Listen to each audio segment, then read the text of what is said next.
एक दिन दरबार अपनी पूरी रौनक पर था और सामान्य कामकाज चल रहा था। द्वारपाल ने आकर सूचना दी कि दो व्यक्ति एक अत्यंत ही अजीबोगरीब शिकायत लेकर उपस्थित हुए हैं। बादशाह ने उन्हें पेश करने का आदेश दिया। दरबार में दो व्यक्ति दाखिल हुए। पहला व्यक्ति, जिसका नाम गोपीचंद था, एक साधारण किसान लग रहा था, जिसके चेहरे पर घबराहट और परेशानी साफ झलक रही थी। दूसरा व्यक्ति, जिसका नाम हीरालाल था, एक हृष्टपुष्ट और थोड़ा धूर्त किस्म का व्यापारी प्रतीत हो रहा था।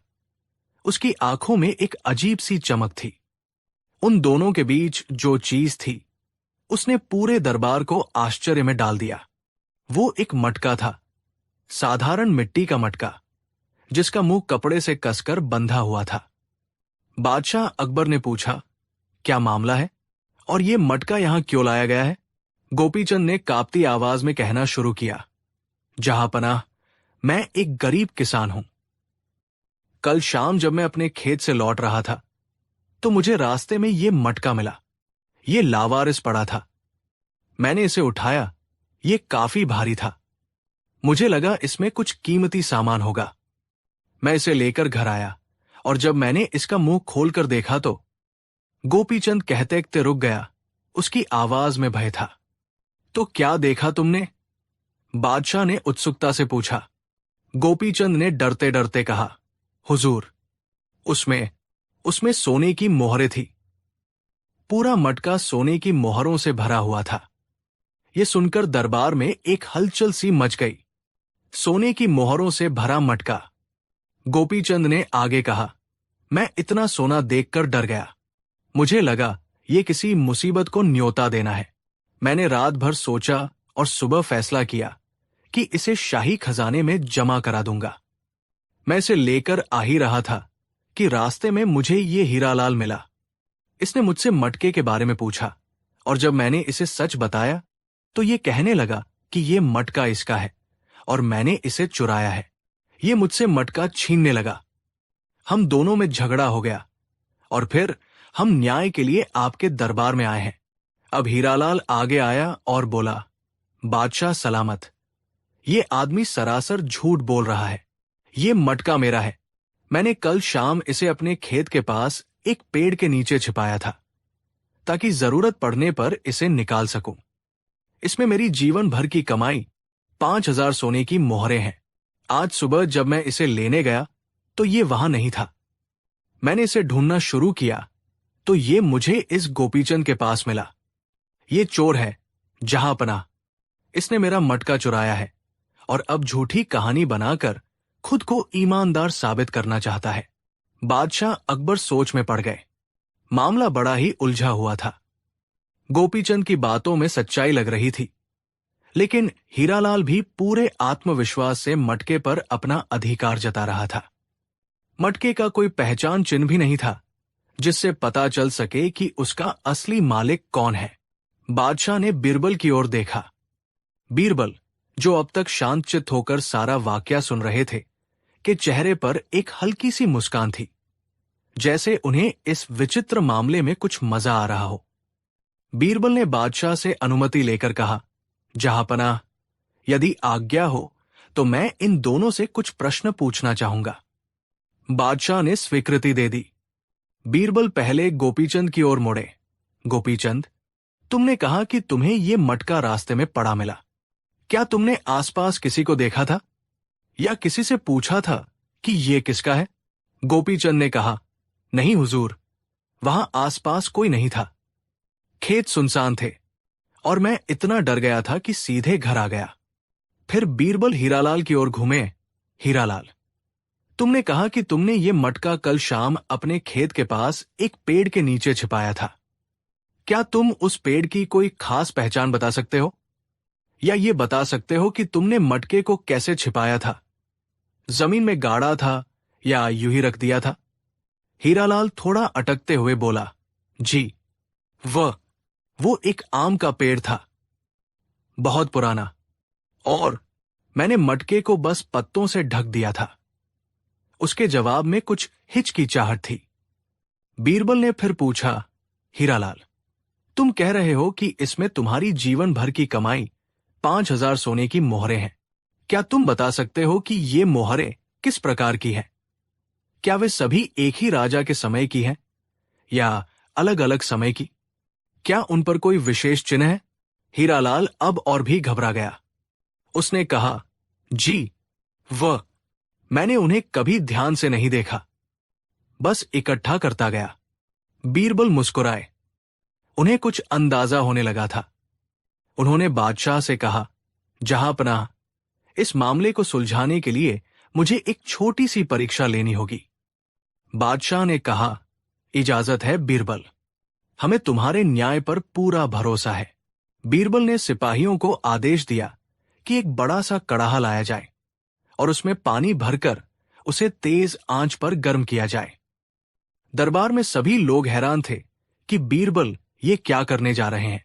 गर्म पानी का इस मटके के विवाद से क्या लेना देना? जब कड़ाहे का पानी खौलने लगा तो बीरबल ने उस मटके को उठाया जिसका मुंह अभी भी कसकर बंधा हुआ था। उन्होंने गोपीचंद और हीरालाल से कहा, तुम दोनों इस मटके पर अपना अपना अधिकार जता रहे हो। अब हम ये देखेंगे कि इस मटके के अंदर की मोहरें किसकी है। ये कहकर बीरबल ने उस मटके को खौलते हुए पानी के कड़ाहे में डाल दिया। ये देखते ही गोपीचंद के चेहरे पर कोई खास भाव नहीं आया, वो बस आश्चर्य से देख रहा था। लेकिन हीरालाल का चेहरा सफेद पड़ गया। वो चीख उठा, नहीं नहीं, ये आप क्या कर रहे हैं? बीरबल जी, मेरी सारी मोहरें पिघल जाएंगी, मेरी जीवन भर की कमाई बर्बाद हो जाएगी। वो लगभग रोने ही वाला था। बीरबल ने उसे शांत रहने का इशारा किया और कुछ देर तक मटके को खौलते पानी में रहने दिया। दरबार में सन्नाटा छाया हुआ था। सभी की आंखें उस कड़ाहे पर और हीरालाल के घबराए हुए चेहरे पर टिकी थी। कुछ देर बाद बीरबल ने सिपाहियों को मटका पानी से बाहर निकालने का आदेश दिया। मटका अभी भी गर्म था। बीरबल ने सावधानी से उसका मुंह खोला और जैसे ही मटके का मुंह खुला, दरबार में बैठे सभी लोग आश्चर्य से अवाक रह गए। मटके के अंदर सोने की मोहरें नहीं थी, बल्कि मटका ताजे, सुनहरे, शुद्ध घी से लबालब भरा हुआ था। ऊपर कुछ सूखे मेवे तैर रहे थे। ये देखकर हीरालाल का मुंह खुला का खुला रह गया। उसकी आंखों में अविश्वास और गहरी शर्मिंदगी थी। वो समझ गया कि उसका झूठ पकड़ा जा चुका है। गोपीचंद भी हैरान था। उसने कहा, हुजूर, मैंने तो इसमें सोने की मोहरें देखी थी, या शायद मुझे भ्रम हुआ। वो खुद भी उलझन में था। बीरबल मुस्कुराए।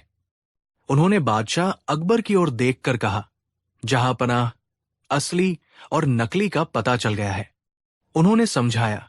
जब गोपीचंद ने कहा कि उसे मटके में सोने की मोहरें मिली, तो वो शायद डरा हुआ था और उसने ठीक से देखा नहीं होगा, या फिर घी का सुनहरा रंग और उसकी चमक देखकर उसे मोहरों का भ्रम हुआ होगा।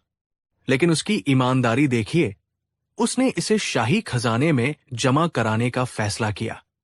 दूसरी ओर हीरालाल ने जैसे ही सुना कि मटके में सोने की मोहरें हैं, उसके मन में लालच आ गया। उसने तुरंत झूठी कहानी गढ़ दी कि ये मटका उसका है और उसमें उसकी 5,000 सोने की मोहरें हैं। वो ये भी नहीं जानता था कि मटके में वास्तव में क्या है। बीरबल ने आगे कहा, जब मैंने मटके को खौलते पानी में डाला तो असली मालिक, जिसे पता होता कि उसमें घी है, वो कभी चिंता नहीं करता, क्योंकि गर्म पानी से घी को कोई नुकसान नहीं होता, बल्कि वह और शुद्ध हो जाता। लेकिन हीरालाल, जो समझ रहा था कि उसमें सोने की मोहरें हैं, वो डर गया कि उसकी मोहरें पिघल जाएंगी। उसका यही डर उसकी चोरी और झूठ का सबसे बड़ा सबूत है। और जहां तक गोपीचंद की बात है, बीरबल ने कहा, यह संभव है कि हीरालाल ने ही उसे बहकाया हो कि मटके में सोना है, ताकि वो उसके साथ मिलकर दरबार में आए और मटके पर अपना दावा मजबूत कर सके। या फिर गोपीचंद ने स्वयं ही रात के अंधेरे में या घबराहट में घी को सोना समझ लिया हो। परंतु उसकी नीयत साफ थी। बादशाह अकबर बीरबल की इस अद्भुत सूझबूझ से अत्यंत प्रसन्न हुए। उन्होंने आदेश दिया, बीरबल का न्याय सर्वोपरि है। ये घी से भरा मटका गोपीचंद का है, क्योंकि उसी को ये लावारिस मिला था और उसकी नीयत भी इसे शाही खजाने में जमा कराने की थी। हीरालाल को दरबार को गुमराह करने, झूठी कहानी गढ़ने और लालच में एक निर्दोष पर चोरी का इल्जाम लगाने के अपराध में दंडित किया जाए। हीरालाल का सिर शर्म से झुक गया। सिपाहियों ने उसे पकड़ लिया। उसे जुर्माने और कुछ समय के लिए कारावास की सजा सुनाई गई। गोपीचंद की आंखों में खुशी और कृतज्ञता के आंसू थे। उसने बीरबल और बादशाह अकबर का लाख लाख शुक्रिया अदा किया। उसे न केवल उसका मटका वापस मिला, बल्कि उसकी ईमानदारी का भी सम्मान हुआ। दरबार में उपस्थित सभी लोग बीरबल की जय जयकार करने लगे। एक बार फिर बीरबल ने अपनी अनोखी और मनोवैज्ञानिक तरकीब से एक विचित्र और उलझे हुए मामले को सुलझा दिया था। उन्होंने ये साबित कर दिया था कि सच्चाई और झूठ को परखने के लिए कभी कभी पारंपरिक तरीकों से हटकर सोचना पड़ता है, और मनुष्य का व्यवहार और उसकी प्रतिक्रियाएं ही उसके मन के भेद खोल देती है। कहानी 2। एक दिन दरबार की कार्यवाही अपने सामान्य रूप से चल रही थी। तभी एक ईरानी सौदागर ने बादशाह को एक अद्भुत तोता भेंट किया। वो तोता फारसी के शेर ऐसे साफ और सुरीले अंदाज में पढ़ता था कि सुनने वाले दंग रह जाते। बादशाह अकबर उस तोते की काबिलियत देखकर अत्यंत प्रसन्न हुए। उन्होंने सौदागर को स्वर्ण मुद्राओं से तौल दिया और तोते को अपने खास बाग में रखने का हुक्म दिया। दरबार में मौजूद सभी लोग तोते की प्रशंसा कर रहे थे, लेकिन दरबारियों का एक गुट, जो हमेशा बीरबल से ईर्ष्या करता था, उन्हें ताना मारने का मौका ढूंढ रहा था। इस गुट का सरगना था मीर कासिम, जो खुद को भाषा और व्याकरण का प्रकांड पंडित समझता था। मीर कासिम ने व्यंग्यात्मक मुस्कान के साथ कहा, आलम पनाह, ये तोता वाकई अद्भुत है। इसे सिखाने वाले उस्ताद ने जरूर सालों की मेहनत की होगी। किसी जानवर को रटना सिखाना ही अपने आप में एक कला है। उसने बीरबल की ओर देखते हुए अपनी बात आगे बढ़ाई, लेकिन रटना और पढ़ना, इन दोनों में जमीन आसमान का फर्क है। कोई जानवर बोल सकता है, पर पढ़ नहीं सकता। पढ़ना तो केवल इंसानों का गुण है, जिन्हें ईश्वर ने बुद्धि और विवेक से नवाजा है। बादशाह अकबर, जो हमेशा किसी बौद्धिक बहस के लिए तैयार रहते थे, इस बात से सहमत हुए। मीर कासिम, तुम्हारी बात में दम है। रटना और समझना दो अलग चीजें हैं। बीरबल अब तक शांत बैठे सब सुन रहे थे। उनकी खामोशी मीर कासिम की हिम्मत बढ़ा रही थी। उसने सीधे बीरबल को निशाना बनाते हुए कहा, क्यों बीरबल जी, आप तो खुद को दुनिया का सबसे बुद्धिमान व्यक्ति समझते हैं। क्या आप किसी जानवर को, मान लीजिए एक साधारण तोते को, पढ़ना सिखा सकते हैं? सिर्फ रटेरटाए शब्द बोलना नहीं, बल्कि एक अनजान किताब को देखकर उसके पन्ने पलटना और पढ़ना? पूरे दरबार में सन्नाटा छा गया। ये एक असंभव चुनौती थी। एक जानवर को पढ़ना सिखाना, ये तो प्रकृति के नियमों के विरुद्ध था। सभी की निगाहें बीरबल पर टिक गई। उन्हें लगा कि आज बीरबल जरूर फंसेंगे। बादशाह अकबर की आंखों में भी कौतूहल की चमक थी। उन्होंने बीरबल से पूछा, बीरबल, क्या तुम मीर कासिम की चुनौती स्वीकार करते हो? क्या तुम सच में एक तोते को पढ़ना सिखा सकते हो? बीरबल अपनी जगह से उठे, बादशाह को अदब से सलाम किया और फिर मीर कासिम की ओर देखकर मुस्कुराए। उनकी मुस्कान में आत्मविश्वास की झलक थी। उन्होंने शांत स्वर में कहा, आलम पनाह, अगर आपकी आज्ञा हो तो मैं ये चुनौती स्वीकार करता हूं। मैं एक साधारण तोते को पढ़ना सिखा सकता हूं। ये सुनते ही दरबार में कानाफूसी का दौर शुरू हो गया। मीर कासिम और उसके साथी मन ही मन हंसने लगे। उन्हें लगा कि बीरबल ने घमंड में आकर एक ऐसी बात कह दी है जो उनके पतन का कारण बनेगी। मीर कासिम ने तुरंत शर्त रखी, ठीक है, अगर तुम ऐसा कर पाए तो मैं अपनी सारी संपत्ति तुम्हारे नाम कर दूंगा और दरबार में खड़े होकर तुम्हें अपना गुरु मानूंगा। लेकिन अगर तुम असफल रहे तो तुम्हें यह मानना होगा कि तुम मेरे सामने कुछ भी नहीं हो और तुम्हें हमेशा के लिए ये दरबार छोड़कर जाना होगा। ये एक बहुत बड़ी शर्त थी। बीरबल का पूरा मान सम्मान और उनका पद दांव पर लग गया था। बादशाह अकबर भी थोड़ा चिंतित हुए, लेकिन उन्होंने बीरबल के चेहरे पर शिकन तक नहीं देखी। बीरबल ने सहजता से कहा, मुझे आपकी शर्त मंजूर है मीर कासिम, लेकिन मेरी भी कुछ शर्तें हैं। कहो, क्या शर्तें हैं? बादशाह ने पूछा। बीरबल बोले, हुजूर, मुझे इस काम के लिए 6 महीने का समय चाहिए। साथ ही मुझे एक साधारण अनपढ़ तोता, एक अलग कमरा और कुछ जरूरी सामान चाहिए होगा। और सबसे जरूरी शर्त यह है कि इन 6 महीनों के दौरान कोई भी, यहां तक कि आप भी, मेरे कमरे में झांकने की कोशिश नहीं करेगा। मैं तोते को अपने तरीके से सिखाना चाहता हूं। बादशाह ने बीरबल की सारी शर्तें मान ली। तुरंत एक साधारण सा हरे रंग का तोता पकड़कर लाया गया, जो सिर्फ टेंटे करना जानता था। बीरबल को महल के एक शांत हिस्से में एक कमरा दे दिया गया और उनकी मांग के अनुसार सारा सामान मुहैया करा दिया गया। अगले दिन से बीरबल का प्रशिक्षण शुरू हो गया। वो दिन का ज्यादातर समय उसी कमरे में तोते के साथ बिताते। पहले कुछ हफ्ते तो सब ठीक रहा, लेकिन धीरे धीरे दरबारियों में उत्सुकता बढ़ने लगी। मीर कासिम हर दिन अपने जासूसों से पता लगाने की कोशिश करता कि आखिर उस बंद कमरे में हो क्या रहा है। जासूस लौटकर बताते कि कमरे से बस तोते की टेंटे और बीरबल के कुछ अजीब सी हम्म किर्रर जैसी आवाजें आती है। कभी कभी पन्ने पलटने की आवाज भी सुनाई देती थी। यह सुनकर मीर कासिम की खुशी का ठिकाना न रहता।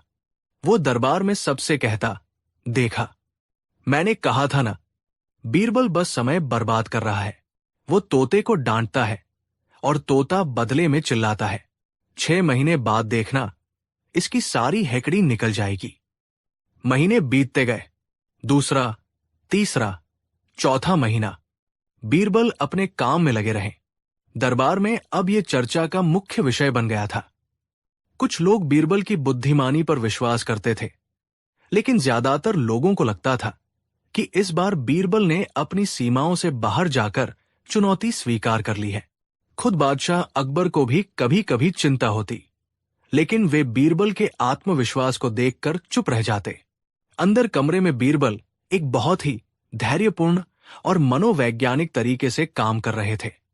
उन्होंने एक मोटी सी किताब ली और तोते को पिंजरे से आजाद कर दिया। पहले दिन उन्होंने किताब का पहला पन्ना खोला और उस पर चने के कुछ दाने रख दिए। तोता आया और दाने चुगकर चला गया। बीरबल ने कई दिनों तक यही किया। फिर उन्होंने एक नई तरकीब अपनाई। उन्होंने चने के दाने पन्ने के नीचे, पन्ने और जिल्द के बीच में फंसाना शुरू कर दिया।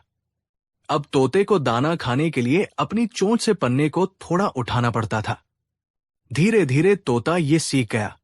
अब बीरबल ने एक कदम और आगे बढ़ाया। उन्होंने पन्ने के बीच में दाने छिपाने शुरू कर दिए।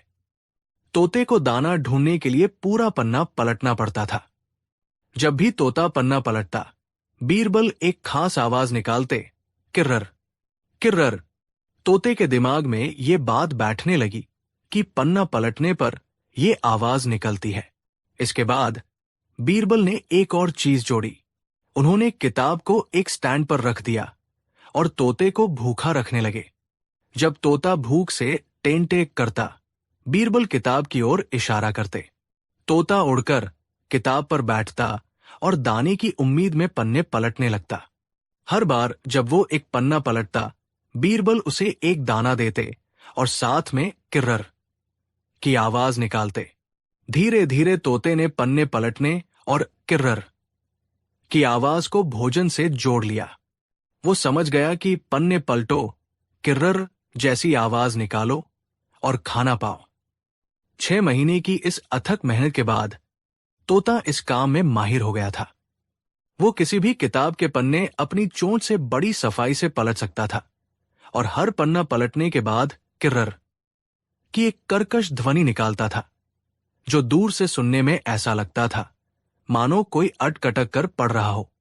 आखिरकार 6 महीने पूरे हुए और फैसले का दिन आ गया। दीवान खास को विशेष रूप से सजाया गया था।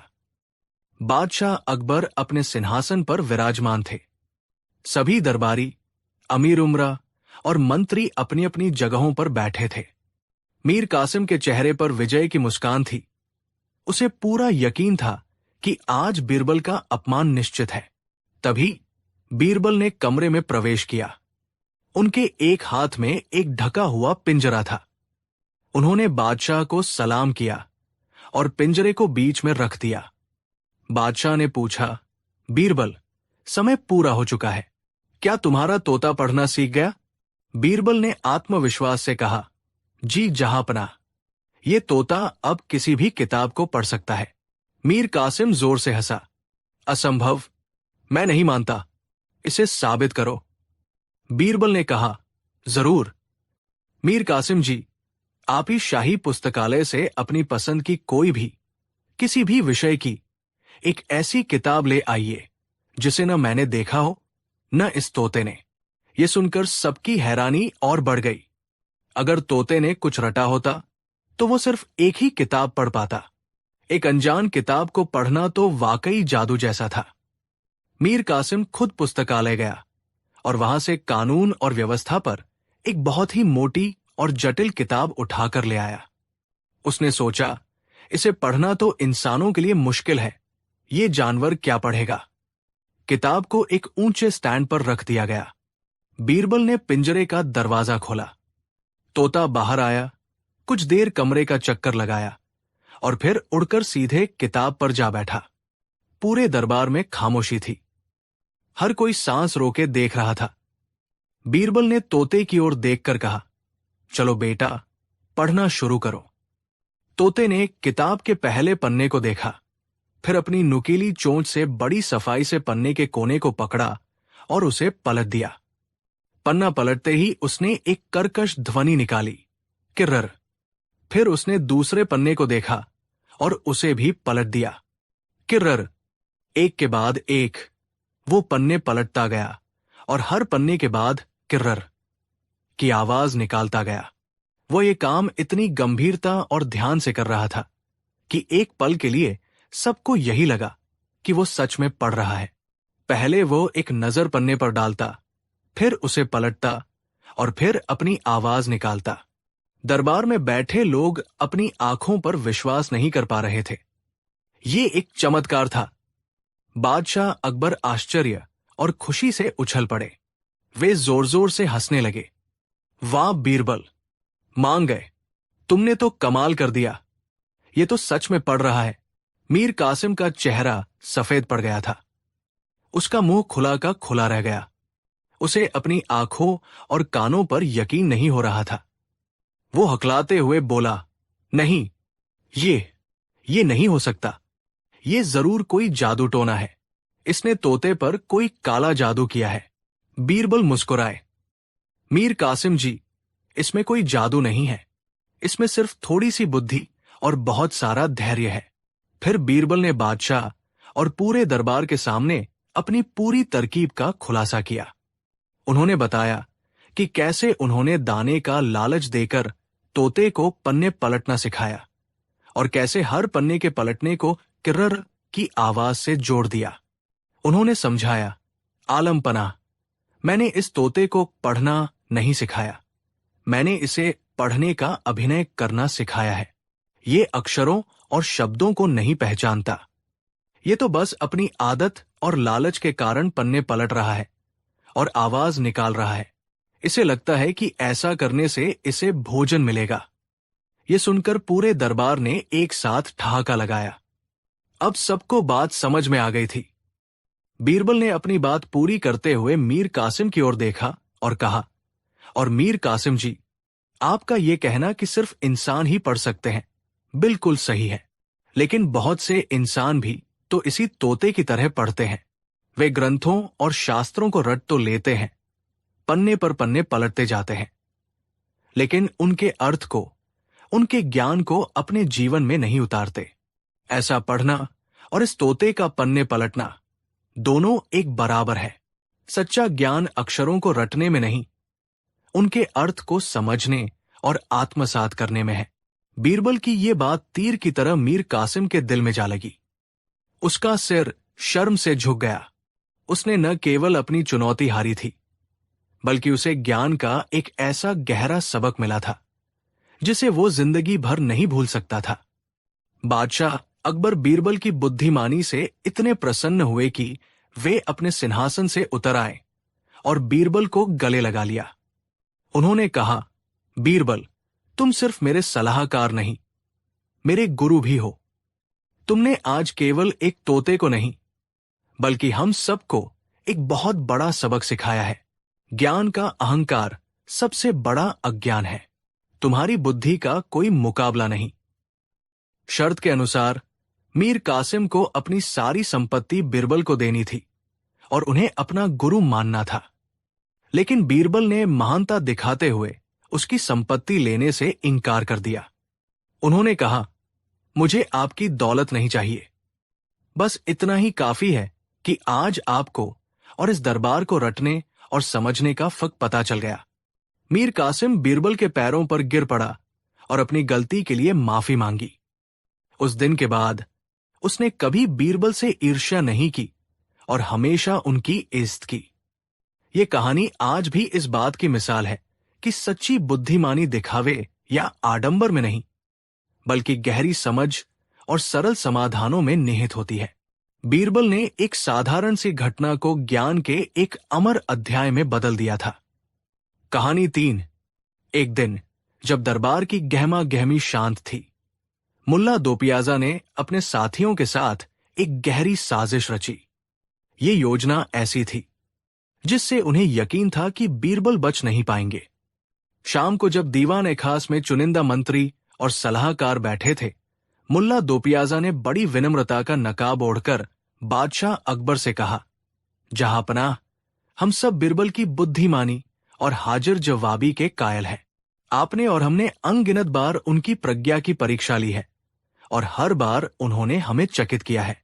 अकबर ने मुस्कुराते हुए कहा, इसमें कोई शक नहीं मुल्ला जी, बीरबल जैसा हीरा हमारी सल्तनत की शान है। मुल्ला ने अपनी बात आगे बढ़ाई, आलमपना, ये तो सब जानते हैं कि बीरबल बहुत बुद्धिमान है, लेकिन एक सच्चे ज्ञानी में केवल बुद्धि ही नहीं, बल्कि विनम्रता भी होनी चाहिए।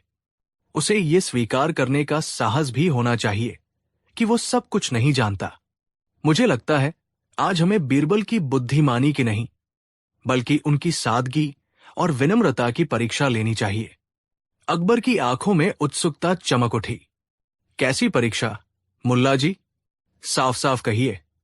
मुल्ला ने अपनी धूर्त आंखों से बीरबल की ओर देखा, जो शांत भाव से सब सुन रहे थे। जहांपनाह, क्यों न हम बीरबल को यह साबित करने का अवसर दे कि वे मूर्ख हैं? हम उन्हें महामूर्ख की उपाधि जीतने का एक मौका देना चाहते हैं। यदि बीरबल सच में विनम्र है, तो वे इस चुनौती को स्वीकार करेंगे और अपनी मूर्खता को साबित करके दिखाएंगे। और यदि वे इनकार करते हैं, तो ये उनके अहंकार का प्रमाण होगा। ये एक दुधारी तलवार थी। यदि बीरबल चुनौती स्वीकार करते हैं, तो उन्हें खुद को मूर्ख साबित करने के लिए हास्यास्पद कार्य करने होंगे, जिससे उनका अपमान होगा। और यदि वे मना करते हैं, तो मुल्ला उन्हें अहंकारी साबित कर देंगे। अकबर को यह विचार बड़ा दिलचस्प लगा। उन्हें बीरबल पर पूरा भरोसा था, लेकिन वे ये भी देखना चाहते थे कि बीरबल इस टेढ़े जाल से खुद को कैसे निकालते हैं। अकबर ने बीरबल की ओर देखा और पूछा, बीरबल, क्या तुम्हें मुल्ला जी की चुनौती स्वीकार है? क्या तुम दरबार के सामने ये साबित कर सकते हो कि तुमसे बड़ा मूर्ख इस सल्तनत में कोई नहीं? पूरे दीवान खास में सन्नाटा छा गया। सबकी नजरें बीरबल पर थी। मुल्ला और उनके साथी अपनी जीत सुनिश्चित मानकर मन ही मन मुस्कुरा रहे थे। बीरबल अपनी जगह से उठे, बादशाह को सलाम किया और एक शांत मुस्कान के साथ बोले, जहांपनाह, मुझे ये चुनौती सहर्ष स्वीकार है। बल्कि मैं तो मुल्ला जी का आभारी हूं कि उन्होंने मुझे अपनी असलियत पहचानने का अवसर दिया। मैं यकीनन ये साबित करूंगा कि मैं ही इस सल्तनत का सबसे बड़ा मूर्ख हूं। बीरबल का ये जवाब अप्रत्याशित था। मुल्ला की टोली हैरान थी। उन्हें लगा था कि बीरबल कोई तर्क वितर्क करेंगे, लेकिन उन्होंने तो हथियार ही डाल दिए। मुल्ला ने अपनी खुशी छिपाते हुए कहा, तो फिर जहांपनाह, हम बीरबल को 3 कार्य देंगे। यदि वे इन तीनों कार्यों को सफलतापूर्वक पूरा कर लेते हैं तो उन्हें महामूर्ख की उपाधि प्रदान की जाएगी। अकबर ने इजाजत दे दी।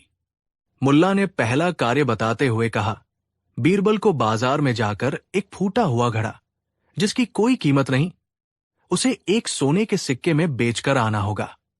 कोई भी बुद्धिमान व्यक्ति ऐसा नहीं कर सकता, केवल एक मूर्ख ही ऐसा करने की कोशिश करेगा और असफल होकर अपना मजाक बनवाएगा। बीरबल ने मुस्कुराकर सिर हिलाया और एक फूटा हुआ घड़ा लेकर अगले दिन आगरा के मुख्य बाजार की ओर चल दिए।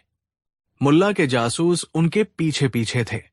बीरबल बाजार के बीचों बीच खड़े होकर आवाज लगाने लगे, एक फूटा घड़ा ले लो, एक सोने के सिक्के में, किस्मत चमकाने वाला घड़ा। लोग उन्हें देखकर हंसने लगे। अरे, ये तो बादशाह के चहेते बीरबल है, लगता है आज इनका दिमाग फिर गया है। एक दुकानदार बोला, भले आदमी, फूटे घड़े को कौन खरीदेगा, वो भी एक सोने के सिक्के में। दूसरा बोला। दिन ढलने लगा, लेकिन बीरबल के पास कोई नहीं आया। मुल्ला के जासूसों ने जाकर खबर दी कि बीरबल बुरी तरह असफल हो रहे हैं और लोग उन पर हंस रहे हैं, लेकिन बीरबल ने हार नहीं मानी। शाम के वक्त जब बाजार उठने लगा, बीरबल उस फूटे घड़े को लेकर शहर के सबसे धनी लेकिन सबसे अंधविश्वासी सेठ हीराचंद की हवेली पर पहुंचे। सेठ हीराचंद अपनी कंजूसी और अजीबोगरीब मान्यताओं के लिए मशहूर थे। बीरबल ने दरबान से कहा, अपने सेठ से कहो कि बादशाह अकबर के सलाहकार बीरबल उनसे एक गुप्त और अमूल्य वस्तु के सिलसिले में मिलना चाहते हैं। सेठ ने बीरबल को अंदर बुलवाया। बीरबल ने फूटे घड़े को एक रेशमी कपड़े में लपेट रखा था। उन्होंने रहस्यमयी आवाज में कहा, सेठ जी, मैं आज आपके पास एक खरीदार के रूप में नहीं, बल्कि आपकी किस्मत चमकाने आया हूं। सेठ ने उत्सुकता से पूछा, कैसी किस्मत? बीरबल ने धीरे से कपड़ा हटाया और फूटा घड़ा दिखाया। सेठ का मुंह बन गया। ये क्या मजाक है बीरबल जी, ये तो एक फूटा घड़ा है। बीरबल ने गंभीर होकर कहा, सेठ जी, आपकी आंखें धोखा खा रही है। ये कोई साधारण घड़ा नहीं है, ये हमारे पूर्वज महान सम्राट तैमूर लंग के खजाने का एक टुकड़ा है। कहते हैं इस घड़े में उन्होंने अपनी सबसे कीमती दौलत रखी थी। इसकी शक्ति इतनी ज्यादा थी कि ये खुद ही टूट गया, लेकिन ज्योतिषियों ने कहा है कि इसका एक टुकड़ा भी जिसके पास होगा, उसका खजाना दिन दूना रात चौगुना बढ़ेगा। बादशाह अकबर इसे शाही खजाने में रखना चाहते थे, लेकिन मैंने उनसे कहा कि इसका सच्चा हकदार वही है जो इसकी कीमत समझ सके। इसकी कीमत केवल एक सोने का सिक्का है, जो असल में कीमत नहीं, बल्कि आपकी श्रद्धा की परीक्षा है। सेठ हीराचंद की आंखों में लालच चमक उठा। तैमूर का नाम, खजाना बढ़ने का वादा और मात्र एक सोने के सिक्के का परीक्षण, ये सौदा उन्हें फायदे का लगा। उन्होंने तुरंत एक सोने का सिक्का निकालकर बीरबल को दे दिया और वो फूटा घड़ा किसी बेशकीमती हीरे की तरह संभालकर अपनी तिजोरी में रख लिया। अगले दिन दरबार में जब बीरबल ने वो सोने का सिक्का अकबर के सामने पेश किया, तो मुल्ला और उनके साथियों के मुंह खुले के खुले रह गए। उन्होंने ये सोचा भी नहीं था कि बीरबल इस तरह अपनी बात मनवा लेंगे। मुल्ला दोपियाजा पहले कार्य में मिली हार से तिलमिला उठा था। वो जानता था कि अब उसे कोई ऐसा काम देना होगा जो शारीरिक रूप से असंभव हो, जिसमें शब्दों का कोई खेल न चल सके। उसने सोचते हुए कहा, जहां पनाह, बीरबल ने अपनी जुबान की बाजीगरी से पहला पड़ाव तो पार कर लिया, लेकिन एक मूर्ख व्यक्ति केवल बातों से नहीं, अपने कामों से भी पहचाना जाता है। मेरा दूसरा कार्य यह है कि बीरबल को कल सुबह यमुना नदी को बिना अपने पैरों का इस्तेमाल किए, यानी बिना तैरे और बिना चले, पार करके दिखाना होगा। वो नाव या किसी और सहारे का इस्तेमाल भी नहीं कर सकते। यदि वो ऐसा कर पाए तो हम मानेंगे कि वो सच में एक अद्भुत मूर्ख है, जो प्रकृति के नियमों को भी चुनौती देते हैं। ये सुनकर दरबार में सन्नाटा छा गया। ये काम तो साक्षात असंभव था। बिना पैरों का इस्तेमाल किए नदी कैसे पार की जा सकती है? न तैरना है, न नाव का सहारा लेना है। अकबर भी चिंतित हो गए। उन्हें लगा कि इस बार मुल्ला ने बीरबल को बुरी तरह फंसा दिया है, लेकिन बीरबल के चेहरे पर शिकन तक नहीं थी। उन्होंने मुस्कुराकर कहा, मुझे ये कार्य स्वीकार है जहांपना। कल सुबह सूर्योदय के समय यमुना के किनारे आप सभी मेरा इंतजार करें। अगली सुबह पूरा दरबार, बादशाह अकबर समेत यमुना नदी के किनारे पहुंच गया। मुल्ला और उसके साथी विजयी भाव से एक दूसरे को देख रहे थे। उन्हें यकीन था कि आज बीरबल का तमाशा बनेगा। बीरबल समय पर वहां पहुंचे। उन्होंने नदी के तट पर खड़े होकर पहले बादशाह को सलाम किया और फिर नदी की तेज धारा को देखा। सब सांस रोके देख रहे थे कि बीरबल अब क्या करेंगे। बीरबल ने अपने 2 सेवकों को इशारा किया। वे एक बड़ा सा लकड़ी का लट्ठा, लॉग, लेकर आए। बीरबल ने उस लट्ठे को नदी के किनारे पानी में डाल दिया। फिर उन्होंने बड़ी सहजता से उस लट्ठे पर पेट के बल लेट गए, अपने हाथ और पैर हवा में ऊपर उठा लिए और नदी की धारा के साथ बहने लगे। नदी की धारा काफी तेज थी, जो लट्ठे को धीरे धीरे दूसरे किनारे की ओर ले जा रही थी। बीरबल उस पर आराम से लेटे हुए थे, जैसे किसी बिस्तर पर सो रहे हों। उनके पैर पानी को बिल्कुल नहीं छू रहे थे और न ही वो तैरने के लिए अपने हाथों का इस्तेमाल कर रहे थे। वो बस धारा के सहारे आगे बढ़ रहे थे। ये दृश्य देखकर दरबारियों की आंखें फटी रह गई। मुल्ला दोपियाजा का मुंह खुला का खुला रह गया। उन्होंने शर्त रखी थी कि बीरबल बिना पैरों का इस्तेमाल किए और बिना तैरे नदी पार करेंगे। बीरबल ने ठीक वही किया था। उन्होंने अपने पैर इस्तेमाल नहीं किए, वो तैरे भी नहीं, और उन्होंने नाव या किसी अन्य व्यक्ति का सहारा भी नहीं लिया। उन्होंने बस प्रकृति की शक्ति यानी नदी की धारा का उपयोग किया। कुछ ही देर में बीरबल लट्ठे के सहारे नदी के दूसरे किनारे पर पहुंच गए। उन्होंने किनारे पर उतरकर बादशाह और पूरे दरबार की ओर हाथ हिलाया। अकबर अपनी हंसी नहीं रोक पाए। वो जोर जोर से हंसने लगे। वाह बीरबल, वाह! तुमने तो असंभव को संभव कर दिखाया। तुम्हारी बुद्धि को सलाम है। मुल्ला और उनके साथियों का चेहरा शर्म से झुक गया। उन्होंने एक ऐसी शर्त रखी थी जिसमें उन्होंने हर लूपहोल बंद करने की कोशिश की थी, लेकिन बीरबल ने एक ऐसा रास्ता निकाल लिया जिसकी उन्होंने कल्पना भी नहीं की थी। बीरबल ने न केवल शर्त पूरी की, बल्कि यह भी साबित कर दिया कि बुद्धिमान व्यक्ति वो नहीं जो मेहनत करता है, बल्कि वह है जो चतुराई से काम करता है। अब मुल्ला के पास आखिरी दाव बचा था। वो गुस्से और हताशा में बोला, ठीक है। बीरबल ने अपनी चालाकी से 2 पड़ाव पार कर लिए, लेकिन आखिरी कार्य सबसे कठिन है। बीरबल को आगरा के मुख्य चौराहे पर जाकर चिल्ला चिल्लाकर खुद को महामूर्ख कहना होगा और वहां खड़ी जनता से भी ये कहलवाना होगा कि हां, तुम ही महामूर्ख हो। जनता का सम्मान जीतना आसान है, लेकिन उनसे खुद को मूर्ख कहलवाना असंभव है। ये सचमुच एक अपमानजनक और कठिन कार्य था। अपनी ही प्रजा के सामने खुद का मजाक बनवाना किसी भी सम्मानित व्यक्ति के लिए मृत्यु समान था। अगले दिन बीरबल आगरा के सबसे व्यस्त चौराहे पर एक ऊंचे चबूतरे पर चढ़ गए। हजारों लोगों की भीड़ जमा हो गई। मुल्ला और उनके साथी एक इमारत की छत से ये तमाशा देखने के लिए खड़े थे। बीरबल ने बुलंद आवाज में चिल्लाना शुरू किया, ए आगरा के लोगों, सुनो सुनो, मैं बीरबल इस सल्तनत का सबसे बड़ा मूर्ख हूं।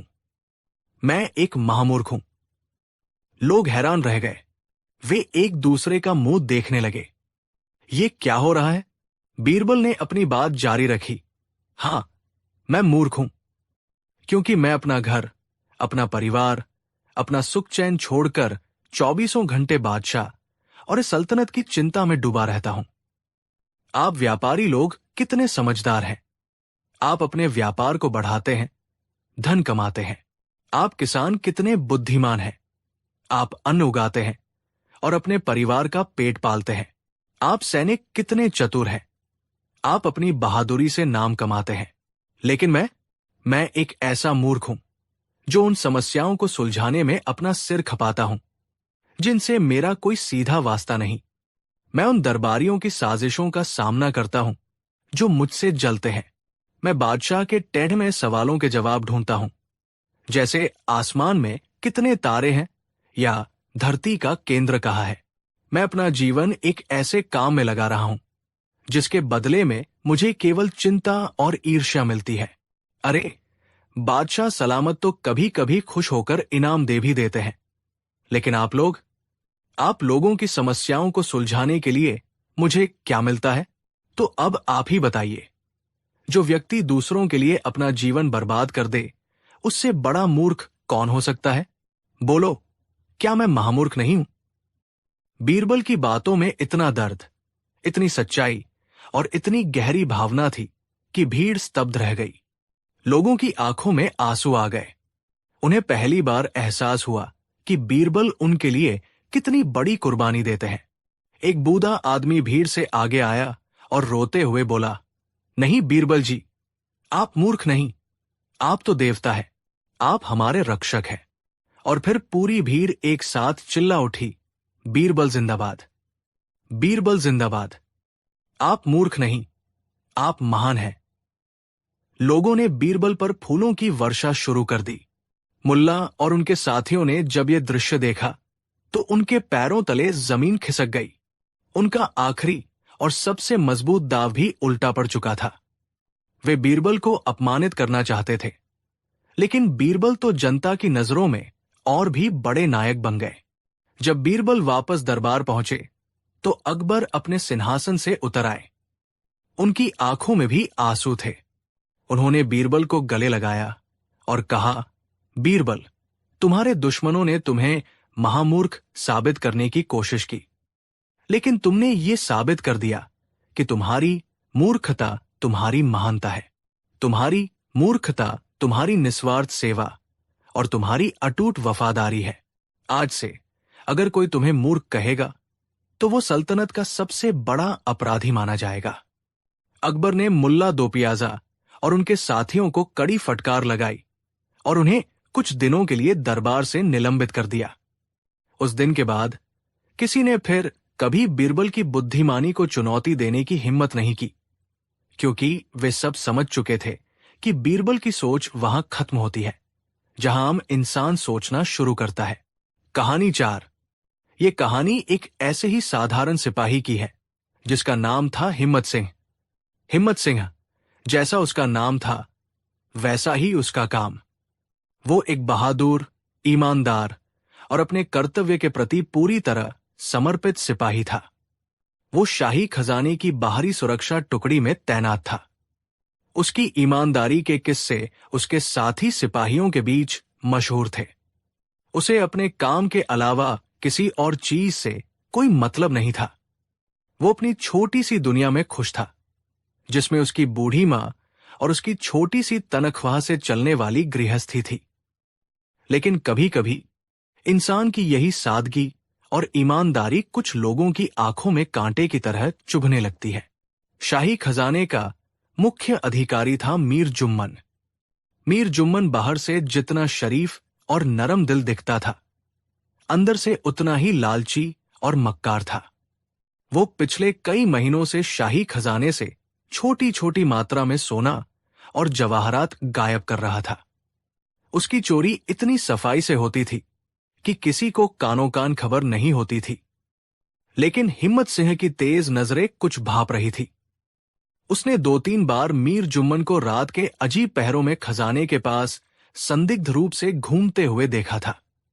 एक बार हिम्मत सिंह ने साहस करके उससे पूछ भी लिया, हुजूर, इतनी रात गए आप यहां, सब खैरियत तो है? मीर जुम्मन उसकी इस पूछताछ से सक्का गया। उसे डर लगा कि ये मामूली सिपाही कहीं उसकी पोल न खोल दे। उसने उसी दिन फैसला कर लिया कि हिम्मत सिंह को रास्ते से हटाना ही होगा, लेकिन उसे मारकर वो ध्यान आकर्षित नहीं करना चाहता था। उसने एक ऐसी गहरी और घिनौनी साजिश रची जिससे सांप भी मर जाए और लाठी भी न टूटे। कुछ दिनों बाद शाही खजाने से एक बहुत ही कीमती पन्ने जड़ा हुआ हार गायब हो गया। ये हार बादशाह अकबर ने अपनी बेगम के लिए खास तौर पर बनवाया था। हार के गायब होने की खबर आग की तरह पूरे महल में फैल गई। बादशाह अकबर गुस्से से लाल हो गए। उन्होंने तुरंत जांच का आदेश दिया। जांच का जिम्मा मीर जुम्मन और उसके विश्वास पात्रों को ही सौंपा गया। ये तो वही बात हुई कि बिल्ली को ही दूध की रखवाली दे दी गई। मीर जुम्मन ने अपनी साजिश को अंजाम देना शुरू किया। उसने पहले तो कुछ दिन तक इधर उधर की झूठी मूठी जांच का नाटक किया। फिर एक दिन उसने ऐलान किया कि चोर का पता चल गया है। अगले दिन भरे दरबार में मीर जुम्मन ने हिम्मत सिंह को एक अपराधी की तरह पेश किया। हिम्मत सिंह हैरान और परेशान था। उसे समझ नहीं आ रहा था कि ये सब क्या हो रहा है। मीर जुम्मन ने बादशाह के सामने झुककर कहा, आलम पनाह, बड़ी मशक्कत के बाद हमने चोर को पकड़ लिया है। ये सिपाही हिम्मत सिंह, जो बाहर से इतना ईमानदार दिखता है, असल में एक गद्दार और चोर है। इसी ने वो कीमती हार चुराया है। हिम्मत सिंह चिल्ला पड़ा, नहीं जहांपनाह, ये झूठ है। मैं बेकसूर हूं। मैंने अपनी जिंदगी में कभी एक पाई की भी बेईमानी नहीं की। मीर जुम्मन ने व्यंग्यात्मक मुस्कान के साथ कहा, हर चोर यही कहता है हुजूर, लेकिन हमारे पास इसके खिलाफ पुख्ता सबूत है। उसने अपने एक सिपाही को इशारा किया। वो सिपाही आगे आया और बोला, हुजूर, जब हमने हिम्मत सिंह के घर की तलाशी ली तो हमें उसके बिस्तर के गद्दे के नीचे से ये मिला। ये कहकर उसने एक छोटी सी पोटली पेश की। पोटली खोलने पर उसमें से स्वर्ण मुद्राएं निकली। मीर जुम्मन ने कहा, देखे आलम पनाह, एक मामूली सिपाही जिसकी तनख्वाह इतनी कम है, उसके पास स्वर्ण मुद्राएं कहां से आईं? इसने जरूर हार बेचकर ये दौलत हासिल की है। हिम्मत सिंह रोने लगा, जहांपनाह, मैं इन मुद्राओं के बारे में कुछ नहीं जानता। ये मुझे फंसाने की साजिश है। मैंने अपनी मां के इलाज के लिए अपनी पुश्तैनी जमीन का एक छोटा सा टुकड़ा बेचा था, जिससे मुझे 50 मुद्राएं मिली थी। ये 100 मुद्राएं कहां से आई मुझे नहीं पता, लेकिन उसकी बात सुनने वाला कोई नहीं था। मीर जुम ने अपने 2 और गवाह पेश किए जो उसी के साथी थे। उन्होंने झूठी गवाही दी कि उन्होंने हिम्मत सिंह को हार चुराते हुए अपनी आंखों से देखा था। सबूत और गवाह हिम्मत सिंह के खिलाफ थे। उसका अपराध लगभग सिद्ध हो चुका था। बादशाह अकबर का चेहरा गुस्से और निराशा से तमतमा रहा था। उन्हें अपनी आंखों पर यकीन नहीं हो रहा था कि जिस सिपाही की ईमानदारी की वो मिसालें देते थे, वही चोर निकलेगा। उन्होंने शाही काजी को हुक्म दिया, इस गद्दार को कालकोठरी में डाल दिया जाए। कल सुबह इसे जनता के सामने चोरी के अपराध में मौत की सजा दी जाएगी। ये सुनकर हिम्मत सिंह के पैरों तले जमीन खिसक गई। वो मैं बेगुनाह हूं चिल्लाता रहा, लेकिन सिपाहियों ने उसे घसीटकर बाहर निकाल दिया। पूरे घटनाक्रम के दौरान बीरबल शांत बैठे सब कुछ देख और सुन रहे थे। उन्हें पहली नजर में ही ये मामला कुछ अजीब लगा था। हिम्मत सिंह की आंखों में जो सच्चाई और बेबसी थी, वो किसी चोर की नहीं हो सकती थी। और मीर जुम्मन का आत्मविश्वास कुछ ज्यादा ही बढ़ा लग रहा था। बीरबल को दाल में कुछ काला नजर आ रहा था। जब दरबार खत्म हो गया तो बीरबल सीधे बादशाह अकबर के पास पहुंचे। आलम पनाह, क्या मैं इस मामले की जांच एक बार अपने तरीके से कर सकता हूं? अकबर ने थके हुए स्वर में कहा, क्या फायदा बीरबल? सबूत और गवाह सब उसके खिलाफ है। हमारा विश्वास टूट चुका है। बीरबल ने आग्रह किया, जहांपनाह, न्याय का तकाजा है कि जब तक रत्ती भर भी शक हो, तब तक किसी बेगुनाह को सजा नहीं मिलनी चाहिए। मुझे बस आज रात की मोहलत दे दीजिए। कल सुबह तक अगर मैं हिम्मत सिंह की बेगुनाही साबित नहीं कर पाया तो आप जो चाहे सजा दे सकते हैं। अकबर, बीरबल की समझदारी का लोहा मानते थे। उन्होंने भारी मन से इजाजत दे दी। बीरबल के पास समय बहुत कम था। उन्होंने सबसे पहले हिम्मत सिंह की बूढ़ी मां से मिलने का फैसला किया। वो भेष बदलकर हिम्मत सिंह के छोटे से टूटे फूटे घर पहुंचे। वहां का दृश्य हृदय विदारक था। हिम्मत सिंह की अंधी मां एक कोने में बैठी रो रही थी और भगवान को कोस रही थी। बीरबल ने एक पड़ोसी का स्वांग रचकर उससे बात की। मां जी, हिम्मत तो बड़ा नेक लड़का था, उससे ऐसा गुनाह कैसे हो गया? मां ने रोते हुए कहा, नहीं बेटा, मेरा हिम्मत चोर नहीं हो सकता। वो तो जमीन पर पड़ी दूसरे की एक कौड़ी भी नहीं उठाता। ये सब साजिश है उसे फंसाने की। उसने तो मेरे आंखों के ऑपरेशन के लिए अपनी पुरखों की जमीन बेच दी थी। बेचारे को सिर्फ 50 स्वर्ण मुद्राएं ही मिली थी, जिन्हें उसने मेरे संदूक में रखा था। पता नहीं ये सो मुद्राएं कहां से आ गई। बीरबल को पहला सुराग मिल गया था। अगर हिम्मत सिंह के पास केवल 50 मुद्राएं थी, तो तलाशी में सो कैसे मिली? इसका मतलब था कि 50 मुद्राएं किसी ने जानबूझकर वहां रखी थी, ताकि चोरी की रकम ज्यादा लगे और उसका अपराध और भी संगीन दिखे। अब बीरबल का शक मीर जुम्मन पर और भी गहरा हो गया। रात के अंधेरे में बीरबल ने एक और चाल चली। उन्होंने अपने एक जासूस को मीर जुम्मन के घर पर नजर रखने के लिए भेजा। खुद बीरबल शाही खजाने के पास पहुंचे, जहां एक नई सुरक्षा टुकड़ी तैनात थी। उन्होंने उस टुकड़ी के मुखिया से कहा, बादशाह सलामत का हुक्म है कि आज रात खजाने की सुरक्षा दोगुनी कर दी जाए। शायद चोर का कोई साथी बचा हुआ माल लेने दोबारा आए। इसके बाद बीरबल ने एक झूठी अफवाह फैला दी कि चोरी हुआ हार हिम्मत सिंह ने शहर के सबसे बड़े साहूकार लाला दौलतराम के पास गिरवी रखा है और सुबह होते ही शाही सिपाही लाला की हवेली पर छापा मारने वाले हैं। ये अफवाह जंगल की आग की तरह फैली और जल्द ही मीर जुम्मन के कानों तक भी पहुंच गई। जैसे ही मीर जुम्मन ने यह सुना, उसके होश उड़ गए। हार तो उसी के पास था जिसे उसने अपने घर के तहखाने में छिपा रखा था। अगर सुबह लाला दौलतराम के यहां कुछ नहीं मिला, तो शक की सुई कहीं उसी की तरफ न घूम जाए। उसे लगा कि इससे पहले कि कोई और मुसीबत आए, उसे उस हार से छुटकारा पा लेना चाहिए। घबराहट में उसने एक बहुत बड़ी गलती कर दी। आधी रात के बाद, जब पूरा शहर सो रहा था, मीर जुम्मन चुपके से अपने घर से निकला। उसने वो हार एक कपड़े में लपेटा और उसे ठिकाने लगाने के लिए चल पड़ा। उसे लगा कि सबसे सुरक्षित जगह शाही बाग का वो पुराना सूखा कुआं होगी, जहां कोई आता जाता नहीं था।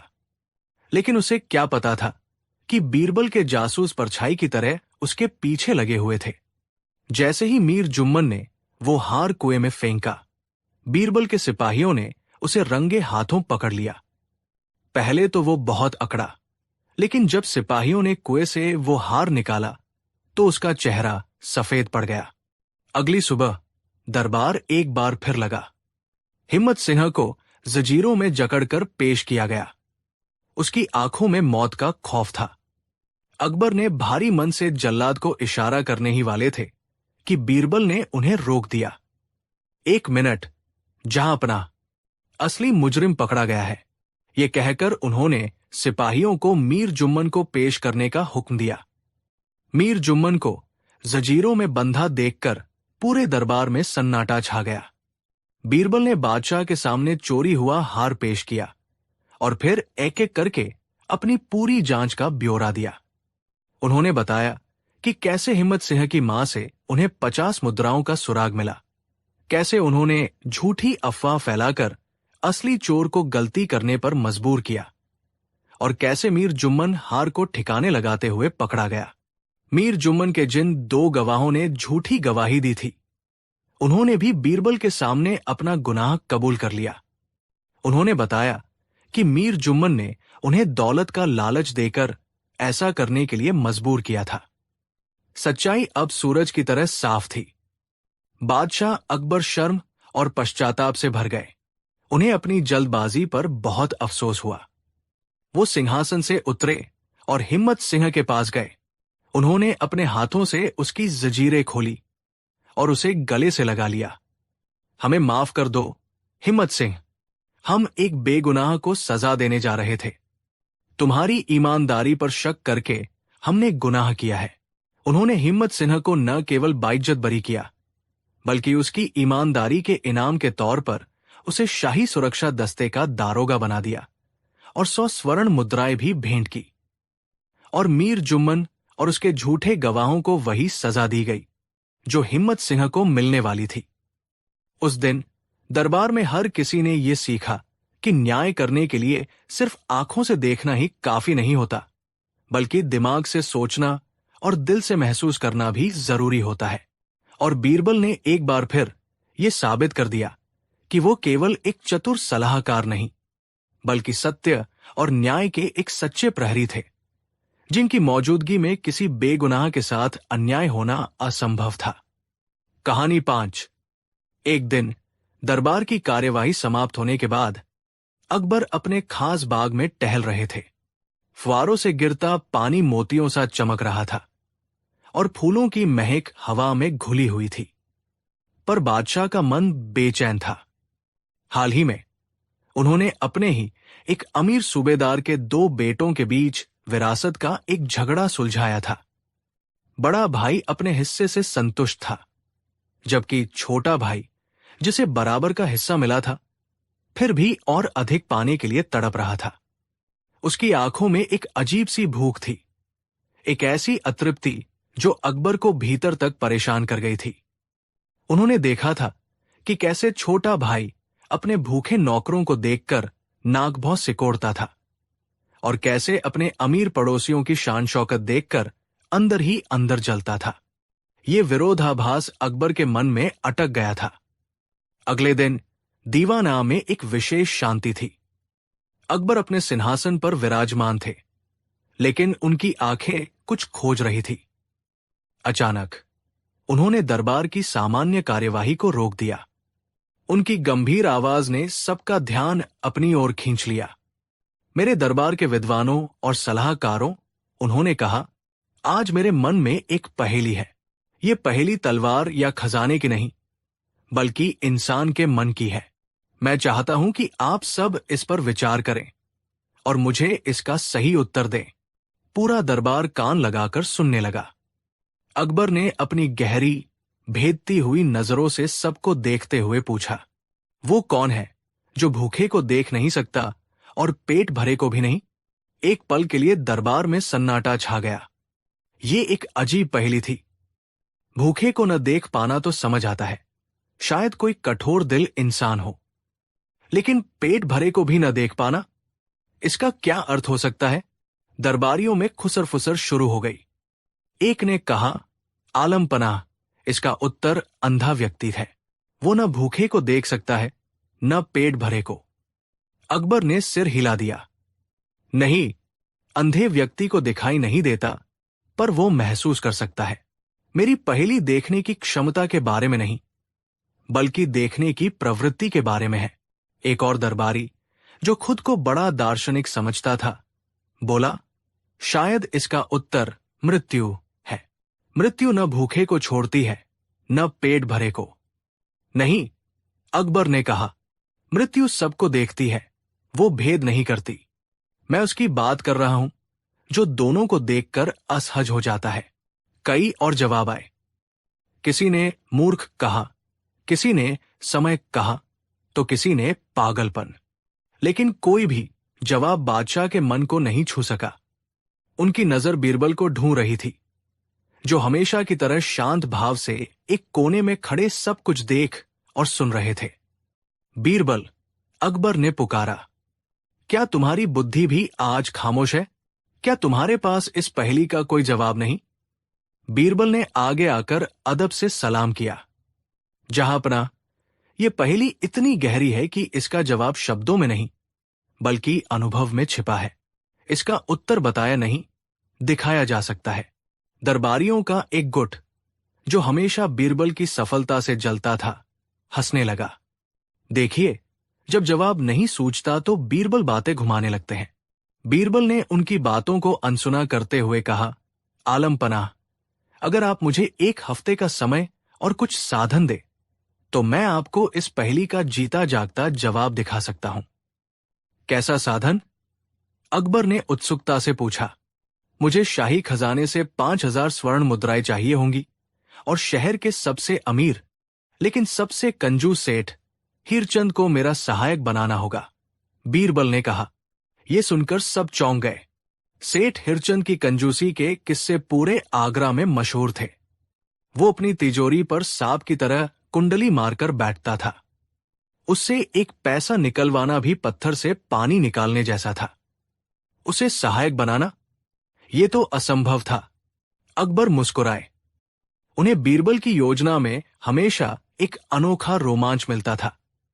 ठीक है बीरबल, तुम्हें इजाजत है। सेठ हिरचंद को दरबार में पेश किया जाए। सेठ हिरचंद को जब शाही फरमान मिला तो वो कांप गया। उसे लगा कि बादशाह ने उसकी काली कमाई का हिसाब मांगने के लिए बुलाया है। वो डरता डरता दरबार में हाजिर हुआ। अकबर ने उससे कहा, सेठ जी, हमने सुना है कि आप बड़े परोपकारी हैं। ये सुनकर हीरचंद के गले में शब्द अटक गए। परोपकार और उसका, ये कैसा मजाक था? अकबर ने आगे कहा, बीरबल शहर के सभी गरीबों और भूखों के लिए एक विशाल भोज का आयोजन कर रहे हैं। इस नेक काम की देखरेख का जिम्मा हम आपको सौंपते हैं। आप बीरबल के सहायक होंगे और सारा खर्च शाही खजाने से दिया जाएगा। यह सुनकर हीरचंद की जान में जान आई। पैसा शाही खजाने का और नाम उसका होगा। उसने तुरंत हाँ कर दी। अगले कुछ दिनों में बीरबल ने पूरे शहर में ढिंढोरा पिटवा दिया कि अगले जुम्मे को यमुना के किनारे वाले बड़े मैदान में एक शाही दावत होगी, जिसमें शहर का कोई भी गरीब, भूखा या जरूरतमंद आकर पेट भर खाना खा सकता है। तैयारियां जोर शोर से शुरू हो गई। बड़े बड़े कड़ाह चढ़ाए गए। हलवाई, नानबाई और बावर्ची काम पर लग गए। सेठ हिरचंद, जिसे मुफ्त में शोहरत मिल रही थी, बड़े जोश से काम की निगरानी करने लगा। आखिरकार भोज का दिन आ गया। बीरबल ने बादशाह अकबर से अनुरोध किया, जहांपनाह, अगर आप आज मेरे साथ एक साधारण नागरिक का भेष बदल कर चलें, तो आप अपनी पहेली का उत्तर अपनी आंखों से देख पाएंगे। अकबर तुरंत मान गए। दोनों ने साधारण कपड़े पहने और आम लोगों की भीड़ में शामिल होकर उस मैदान की ओर चल दिए, जहां दावत का आयोजन था। मैदान का दृश्य देखने लायक था। हजारों की संख्या में गरीब, अपाहिज, बच्चे, बूढ़े और भूखे लोग कतारों में बैठे थे। उनके चेहरों पर उम्मीद और भूख की चमक थी।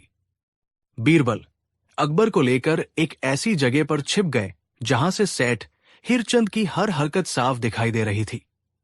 भोज शुरू हुआ। सेठ हिरचंद एक ऊंचे चबूतरे पर खड़ा होकर सब कुछ देख रहा था। शुरू में तो वो बहुत खुश था। लोग उसकी जय जयकार कर रहे थे और वो अपनी छाती फुलाए घूम रहा था। लेकिन जैसे जैसे भूखे लोगों की भीड़ बढ़ती गई, उसके चेहरे के भाव बदलने लगे। जब एक मैला कुचैला बच्चा, जिसके गाल आंसुओं से भीगे थे, उसके पास रोटी के लिए आया, तो सेठ ने घृणा से मुंह फेर लिया और अपने नौकर से कहा, हटाओ इसे मेरे सामने से, कितनी बदबू आ रही है। जब एक बूढ़ी कांपती हुई औरत ने थोड़ा और हलवा मांगा, तो हीरचंद चिल्ला पड़ा, पेट है या कुआं, बुढ़िया, जितना मिला है चुपचाप खाओ और जगह खाली करो। अकबर ये सब देख रहे थे। उन्होंने देखा कि हीरचंद भूखे लोगों को खाना तो दे रहा था, लेकिन उसकी आंखों में करुणा का एक अंश भी नहीं था। वो उन्हें ऐसे देख रहा था जैसे वे कीड़े मकोड़े हों। वो उनकी मौजूदगी से परेशान था। उनकी भूख से उसे कोई सहानुभूति नहीं थी।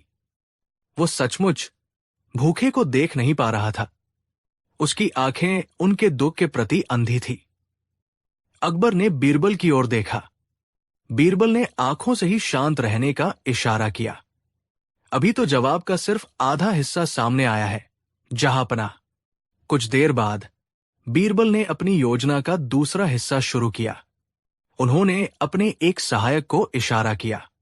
वो सहायक जो एक अमीर सौदागर का भेष बनाए हुए था, 10 घोड़ों पर लदे सोने चांदी के थाल लेकर मैदान में दाखिल हुआ।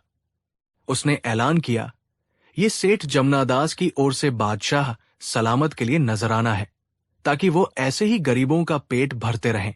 ये सेठ जमनादास हीरचंद का व्यापारिक प्रतिद्वंद्वी था। जैसे ही हीरचंद ने जमनादास का नाम सुना और उसकी शान शौकत देखी, उसका चेहरा ईर्ष्या से काला पड़ गया। जिस भोज की मेजबानी वो कर रहा था, उसमें कोई और आकर उससे ज्यादा नाम कमा ले, ये उसे बर्दाश्त नहीं हुआ। बीरबल ने एक और इशारा किया। शाही घोषणा करने वाले ने ऐलान किया, सेठ जमनादास की इस दरियादिली से खुश होकर बादशाह सलामत ने उन्हें नगर सेठ की उपाधि देने का फैसला किया है। यह सुनते ही हीरचंद के तन बदन में आग लग गई। नगर सेठ की उपाधि पर उसकी नजर सालों से थी। वो अंदर ही अंदर कुढ़ने लगा। वो जमनादास की ओर ऐसे देख रहा था मानो उसे कच्चा चबा जाएगा। वो उस भोज में मौजूद था। उसका पेट भरा हुआ था। उसे मान सम्मान मिल रहा था। लेकिन अपने प्रतिद्वंदी की सफलता देखकर उसकी सारी खुशी राख हो गई थी। वो पेट भरे को भी नहीं देख पा रहा था।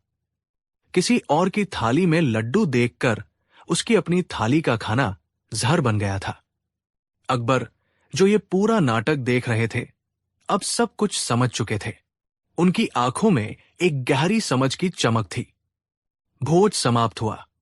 अकबर और बीरबल चुपचाप महल लौट आए। अगले दिन भरे दरबार में अकबर ने एक बार फिर वही पहेली पूछी। दरबारी अभी भी पुराने जवाब दोहरा रहे थे। तब अकबर ने बीरबल की ओर देखा। बीरबल ने आगे बढ़कर कहा, जहां पनाह, इस पहेली का उत्तर कोई व्यक्ति, वस्तु या स्थान नहीं है। ये एक भावना है, एक प्रवृत्ति है, एक रोग है। इसका उत्तर है लालच। पूरे दरबार में एक गहरा सन्नाटा छा गया। बीरबल ने अपनी बात को स्पष्ट करते हुए कहा, एक लालची इंसान भूखे को नहीं देख सकता, क्योंकि उसे अपना धन खर्च होने का डर लगता है। उसे भूखे की भूख नहीं, अपनी तिजोरी की चिंता होती है। उसकी आंखें करुणा के लिए अंधी हो जाती है। और वही लालची इंसान पेट भरे को भी नहीं देख सकता, क्योंकि उसे दूसरों की खुशी और समृद्धि से ईर्ष्या होती है। वो किसी और को खुद से आगे बढ़ते हुए नहीं देख सकता। दूसरे का भरा हुआ पेट देखकर उसकी अपनी आत्मा भूख से तड़पने लगती है। उसकी आंखें संतुष्टि के लिए अंधी हो जाती है। बीरबल ने कल के भोज का पूरा वृत्तांत सुनाया और बताया कि कैसे सेठ हीरचंद के व्यवहार में इस पहेली का उत्तर साफ साफ दिखाई दे रहा था। यह सुनकर बादशाह अकबर अपने सिंहासन से उठ खड़े हुए। उन्होंने कहा, वाह बीरबल, वाह! तुमने न केवल मेरी पहेली का उत्तर दिया है, बल्कि इंसान के मन की एक बहुत बड़ी सच्चाई को उजागर कर दिया है। लालच ही वो अंधापन है जो इंसान को न किसी का दुख देखने देता है, न किसी का सुख। उस दिन के बाद अकबर ने अपने साम्राज्य में संतोष और सादगी के महत्व पर और भी जोर दिया। और बीरबल की बुद्धिमत्ता का एक और किस्सा इतिहास के पन्नों में हमेशा के लिए दर्ज हो गया। वो किस्सा जिसने सिखाया कि दुनिया की सबसे बड़ी पहेलियां अक्सर हमारे अपने दिलों में छिपी होती है। कहानी 6। एक दिन दरबार में किसी दूर देश के राजदूत आए हुए थे। उन्होंने अपने राजा की ओर से अकबर को कई बेशकीमती तोहफे भेंट किए। बातों बातों में उन्होंने अपने देश की न्याय व्यवस्था की बहुत तारीफ की। ये सुनकर मान सिंह को एक मौका मिल गया। वो अपनी जगह से उठा और बादशाह को सलाम करते हुए बोला, आलम पनाह, इसमें कोई शक नहीं कि न्याय किसी भी सल्तनत की रीढ़ होता है, लेकिन सच्चा न्याय केवल कठोर नियमों और सख्त सजाओं से ही स्थापित हो सकता है। जहां डर होता है वही अनुशासन होता है। उसने बीरबल की ओर एक व्यंग्यात्मक दृष्टि डालते हुए कहा, सिर्फ चतुराई भरी कहानियां सुनाकर और पहेलियां बुझाकर चोरों और अपराधियों को नहीं सुधारा जा सकता। बीरबल शांत बैठे रहे। उनके चेहरे पर एक हल्की सी मुस्कान थी। अकबर, जो दोनों की इस खींचतान से वाकिफ थे, मुस्कुराए। मान सिंह, तुम्हारा कहना है कि न्याय के लिए सख्ती जरूरी है, और शायद बीरबल का मानना है कि समझदारी और मनोविज्ञान भी उतना ही महत्व रखते हैं। क्यों न इस बात का एक इम्तिहान हो जाए? मान सिंह की आंखें चमक उठीं। यही तो वो चाहता था। जरूर जहांपनाह, मैं किसी भी परीक्षा के लिए तैयार हूं। मैं साबित कर दूंगा कि मेरी प्रशासनिक क्षमता बीरबल की किस्सेबाजी से 1000 गुना बेहतर है।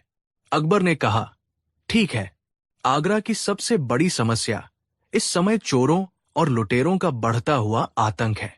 शहर की गलियों में रात को निकलना मुश्किल हो गया है। हम तुम दोनों को एक चुनौती देते हैं। उन्होंने अपनी बात स्पष्ट की। मान सिंह, तुम अपनी सख्ती और सैन्य शक्ति का प्रयोग करो, और बीरबल, तुम अपनी बुद्धि और चतुराई का। तुम दोनों को 1 महीने का समय दिया जाता है। इस 1 महीने में जो भी आगरा को चोरों से ज्यादा सुरक्षित बना देगा, हम उसे ही असली विजेता मानेंगे। उसे एक विशेष न्यायक्षक की उपाधि और 10,000 स्वर्ण मुद्राओं का इनाम दिया जाएगा। ये एक सीधी चुनौती थी। मान सिंह ने इसे तुरंत स्वीकार कर लिया। उसे अपनी तलवार और अपने सिपाहियों पर पूरा भरोसा था। उसने मन ही मन सोचा, अब मैं इस किस्सेबाज को दिखाऊंगा कि असली शासन कैसे चलाया जाता है। अगले ही दिन से मान सिंह अपने काम में जुट गया। उसने शहर के चप्पे चप्पे पर अपने सबसे कठोर सिपाहियों को तैनात कर दिया। रात होते ही गलियों में गश्त तेज हो गई। जो भी जरा सा संदिग्ध लगता, उसे पकड़कर कालकोरी में डाल दिया जाता। कई बेकसूर लोग भी इस सख्ती का शिकार हुए, लेकिन मान सिंह को इसकी कोई परवाह नहीं थी। उसका एकमात्र लक्ष्य था डर का माहौल बनाना।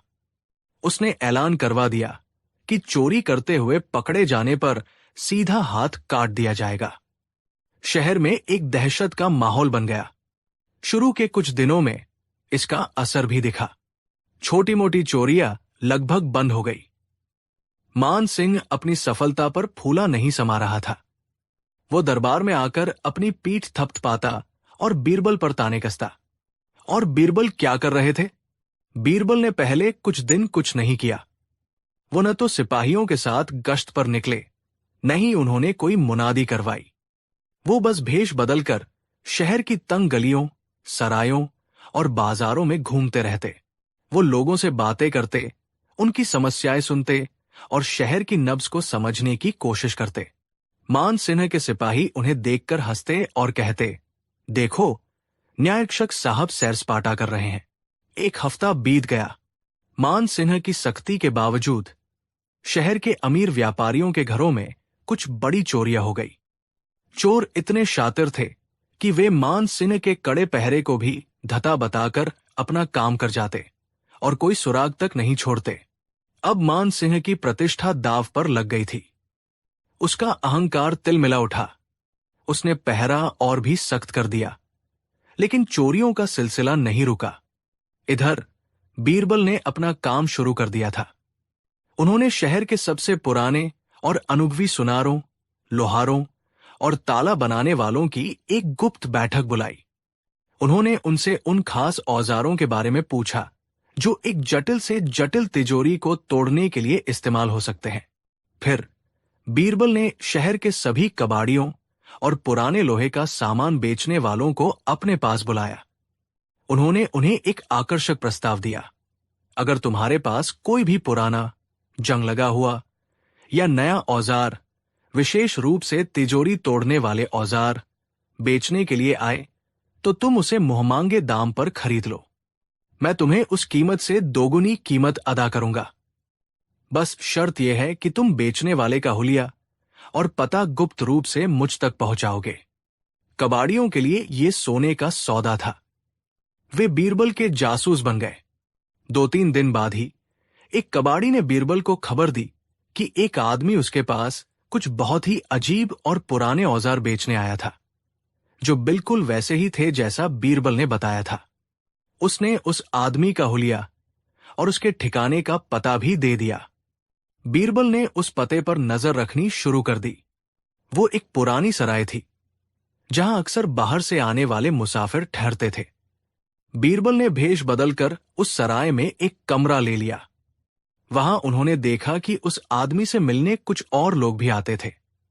और वे सब रात के अंधेरे में ही बाहर निकलते थे। बीरबल समझ गए कि उन्होंने चोरों के गिरोह का पता लगा लिया है, लेकिन उन्हें पकड़ना इतना आसान नहीं था। वे बहुत चालाक थे। अगर बीरबल सीधे सिपाही भेजते तो वे या तो भाग जाते या फिर सबूतों के अभाव में छूट जाते। बीरबल उन्हें रंगे हाथों पकड़ना चाहते थे और साथ ही मान सिन्हा का घमंड भी तोड़ना चाहते थे। उन्होंने एक शानदार योजना बनाई। उन्होंने शहर के सबसे अमीर जौहरी सेठ धनपत राय को विश्वास में लिया। धनपत राय का घर किसी किले से कम नहीं था और उसकी तिजोरी को तोड़ना लगभग असंभव माना जाता था। बीरबल ने धनपत राय से कहा, सेठ जी, आपको मेरी योजना में मेरा साथ देना होगा। आपको शहर में ये अफवाह फैलानी होगी कि आपके पास ईरान से आया एक ऐसा बेशकीमती हीरा है जो कोहिनूर को भी मात देता है और आपने उसे अपनी सबसे सुरक्षित तिजोरी में रखा है। सेठ ने ऐसा ही किया। जल्द ही ईरानी तारे नाम के उस काल्पनिक हीरे की चर्चा पूरे आगरा में होने लगी। चोरों के गिरोह तक भी ये खबर पहुंच गई। उनके लिए ये एक बहुत बड़ी चुनौती और एक बहुत बड़ा मौका था। अब बीरबल ने अपनी योजना का अगला चरण शुरू किया। उन्होंने मान सिंह से मुलाकात की। मान सिंह जी, उन्होंने बड़ी विनम्रता से कहा, मैं मानता हूं कि मैं आपकी तरह बहादुर और सख्त नहीं हूं। चोरों ने पूरे शहर में आतंक मचा रखा है और मुझे डर है कि अगला निशाना सेठ धनपत राय का घर हो सकता है। क्या आप अपनी सबसे काबिल टुकड़ी को आज रात सेठ जी के घर की निगरानी के लिए तैनात कर सकते हैं? मान सिन्हा को लगा कि बीरबल ने हार मान ली है। वो अहंकार से हंसा, हां, क्यों नहीं, तुम बस बातें ही बना सकते हो। असली काम तो हमें ही करना पड़ता है। आज रात मैं खुद पहरे की निगरानी करूंगा। एक परिंदा भी सेठ के घर में पर नहीं मार पाएगा। उस रात मान सिंह ने सेठ धनपत राय के घर को चारों तरफ से घेर लिया। हर कोने में उसके सबसे भरोसेमंद सिपाही तैनात थे। वो खुद एक ऊंची मीनार पर चढ़कर सब कुछ देख रहा था।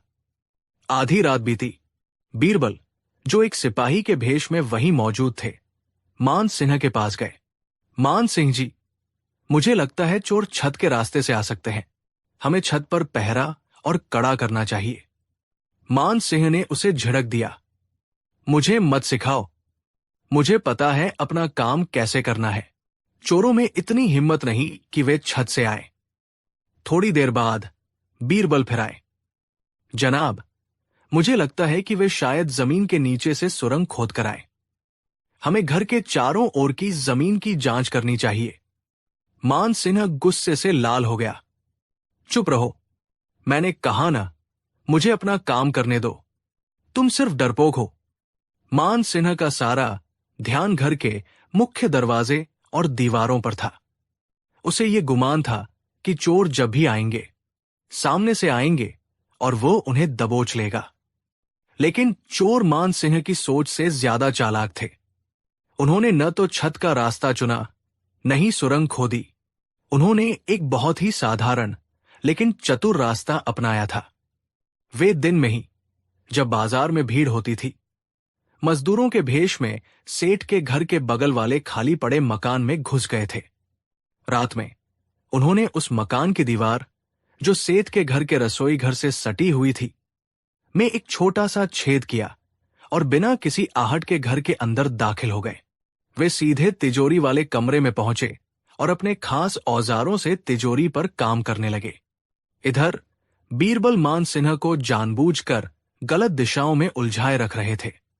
जब बीरबल को यकीन हो गया कि चोर तिजोरी तक पहुंच चुके हैं, तो उन्होंने अपनी योजना का अंतिम दांव खेला। उन्होंने एक सिपाही को दौड़ाया, जो हाफता हुआ मान सिन्हा के पास पहुंचा। गजब हो गया हुजूर, चोरों ने आपको धोखा दे दिया। वे तो बगल वाले घर से दीवार तोड़कर अंदर घुस गए हैं। मान सिन्हा के पैरों तले जमीन खिसक गई। उसका अहंकार एक पल में चकनाचूर हो गया। वो अपनी पूरी टुकड़ी के साथ घर के अंदर भागा। जैसे ही वे तिजोरी वाले कमरे में पहुंचे, उन्होंने देखा कि चोरों का पूरा गिरोह वहां मौजूद था, तिजोरी तोड़ने में लगा हुआ। उन्हें रंगे हाथों पकड़ लिया गया। अगले दिन भरे दरबार में चोरों के गिरोह को पेश किया गया। उनके पास से चोरी के औजार और पिछले कुछ हफ्तों में चुराया गया सारा माल भी बरामद हो गया। अकबर ने पूरी कहानी सुनी। वो बीरबल की बुद्धिमानी से अत्यंत प्रभावित हुए। उन्होंने मान सिंह की ओर देखा, जिसका सिर शर्म से झुका हुआ था। अकबर ने कहा, मान सिंह, तुमने सख्ती बरती, पर तुम सिर्फ छोटे मोटे मच्छर मार सके। असली मगरमच्छ तो तुम्हारी नाक के नीचे अपना काम करते रहे। तुम्हारी सख्ती ने बेगुनाहों में डर पैदा किया, लेकिन अपराधियों के हौसले को नहीं तोड़ सकी। फिर वो बीरबल की ओर मुड़े, और बीरबल, तुमने न कोई तलवार उठाई, न किसी को डराया। तुमने अपराधी के मनोविज्ञान को समझा। तुमने लालच को लालच से काटा और अपनी बुद्धि के जाल में उन्हें ऐसे फंसाया कि वे भाग भी नहीं सके। तुमने साबित कर दिया कि एक बुद्धिमान का दिमाग तलवारों से ज्यादा तेज और असरदार होता है। अकबर ने बीरबल को न्यायक्षक की उपाधि और 10,000 स्वर्ण मुद्राएं इनाम में दी। मान सिंह आगे आया और पहली बार सच्चे दिल से बीरबल के सामने अपना सिर झुकाया। मुझे माफ कर दो बीरबल, मैं घमंड में अंधा था। आज मैं समझ गया कि असली शक्ति भुजाओं में नहीं, बल्कि बुद्धि में होती है। बीरबल ने उसे उठाकर गले लगा लिया। मान सिंह जी, सल्तनत को आपकी तलवार और मेरी बुद्धि दोनों की जरूरत है। हम दुश्मन नहीं, बल्कि एक ही गाड़ी के दो पहिए हैं। उस दिन के बाद मान सिंह ने कभी बीरबल से ईर्ष्या नहीं की और दोनों ने मिलकर सल्तनत की कई समस्याओं को सुलझाया। और ये कहानी हमेशा के लिए इस बात की मिसाल बन गई कि अहंकार और बल प्रयोग पर बुद्धि और समझ की जीत हमेशा निश्चित होती है। कहानी 7। सवेरे का समय था। लाल किले के दरबार में चहल पहल थी। महाराज अकबर अपने सिंहासन पर विराजमान थे और बीरबल हमेशा की तरह उनके दाईं ओर खड़े थे। इतने में एक अजीब सा व्यक्ति दरबार में घुस आया। उसका सिर मुंडा हुआ था, कपड़े उल्टे पहने हुए, एक हाथ में किताब और दूसरे हाथ में मिर्ची मूली का झोला। दरबारी पहले तो उसे देखकर हंसे, फिर अचंभित होकर उसकी ओर देखने लगे। महाराज, वो व्यक्ति ऊंची आवाज में बोला, मैं दुनिया का सबसे बड़ा विद्वान हूं। मुझे आपकी सभा में स्थान दीजिए। मैं ऐसे ऐसे ज्ञान की बातें बताऊंगा कि सबके दिमाग चकरा जाएंगे। अकबर ने भौहें चढ़ाई। तुम्हारा नाम क्या है? महाराज, मैं हूं पंडित गुणगानाचार्य दिमागफाड़ शास्त्री। मेरे जैसा ज्ञानी पूरे हिंदुस्तान में नहीं। मैंने बकरी से संस्कृत सीखी है और मुर्गे से ज्योतिष। पूरे दरबार में ठहाका गूंज गया। अकबर हंसे पर बोले, अगर तुम सच में इतने विद्वान हो तो क्यों न हम तुम्हारी परीक्षा लें? ले लीजिए महाराज। मैं किसी से नहीं डरता, उसने आत्मविश्वास से कहा। बीरबल मंद मंद मुस्कराए। उन्हें समझ आ गया था कि ये आदमी कोई शरारती मूर्ख है जो विद्वान बनने का ढोंग कर रहा है। अकबर बोले, बीरबल, क्या कहते हो तुम? बीरबल हाथ जोड़कर बोले, जहां पनाह, अगर आपकी आज्ञा हो तो मैं इस विद्वान की परीक्षा लूं। बिल्कुल बीरबल, अकबर ने इशारा किया। दरबार के सामने ही इस पंडित की परीक्षा ली जाए। अब बीरबल उठे और बोले, पंडित जी, आपकी परीक्षा 3 चरणों में होगी। हर चरण कठिन से कठिनतर होगा। तैयार है आप? पंडित जी थोड़े घबराए पर बोले, हाँ, मैं हर परीक्षा में अव्वल आऊंगा। बीरबल मुस्कुराए और बोले, तो आइए शुरू करते हैं। बीरबल ने एक पांडुलिपि मंगवाई जो संस्कृत, अरबी और फारसी भाषा में थी। पंडित जी, इस श्लोक का अर्थ बताइए। बीरबल ने संस्कृत पढ़ी। नहीं स्यात् सर्वभूतानि मत्रा सर्वत्र संपत्ति। पंडित जी आंखें बंद करके बोले, इसका अर्थ है, अगर मटर सस्ती मिले तो सब्जी में डाल दो, नहीं तो खिचड़ी में मिलाओ। पूरा दरबार हंसी से लोटपोट हो गया। अकबर भी अपनी मुस्कान छिपा न सके। बीरबल बोले, पंडित जी, लगता है आपकी व्याख्या बहुत आधुनिक है। अब बीरबल ने फारसी पंक्ति सुनाई। पंडित जी ने उसका अर्थ बताया। इसका मतलब है, अगर अमीर आदमी छींक दे तो भी ताली बजाओ, क्योंकि छींक में भी बरकत है। बीरबल ने कहा, वाह पंडित जी, आपने भाषा में नया दर्शन ला दिया है।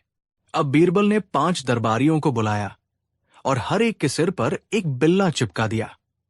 उनमें से एक के बिल्ले पर लिखा था, मैं मूर्ख हूं। बीरबल ने पंडित से पूछा, पंडित जी, बिना किसी से कुछ पूछे ये बताइए कि इन 5 में से मूर्ख कौन है? पंडित जी चारों ओर देखने लगे, फिर बोले, मूर्ख वो है जो इतना बड़ा आदमी होते हुए भी इस तरह की परीक्षा में हिस्सा ले रहा है। दरबार एक बार फिर हंसी से गूंज गया। बीरबल बोले, तो आप कह रहे हैं कि जो परीक्षा में शामिल हो वो मूर्ख है? पंडित बोले, जी हां। बीरबल मुस्कुराए, तो फिर तो आप खुद ही मूर्ख सिद्ध हो गए, क्योंकि आप भी परीक्षा में हैं। सबकी हंसी बंद नहीं हो रही थी। पंडित जी शर्म से नीचे देखने लगे। अब बीरबल बोले, अंतिम चरण में आपको अपनी विद्वता का प्रमाण देना होगा। आपको ऐसी कोई बात कहनी होगी जिससे लगे कि आप सच में विद्वान हैं।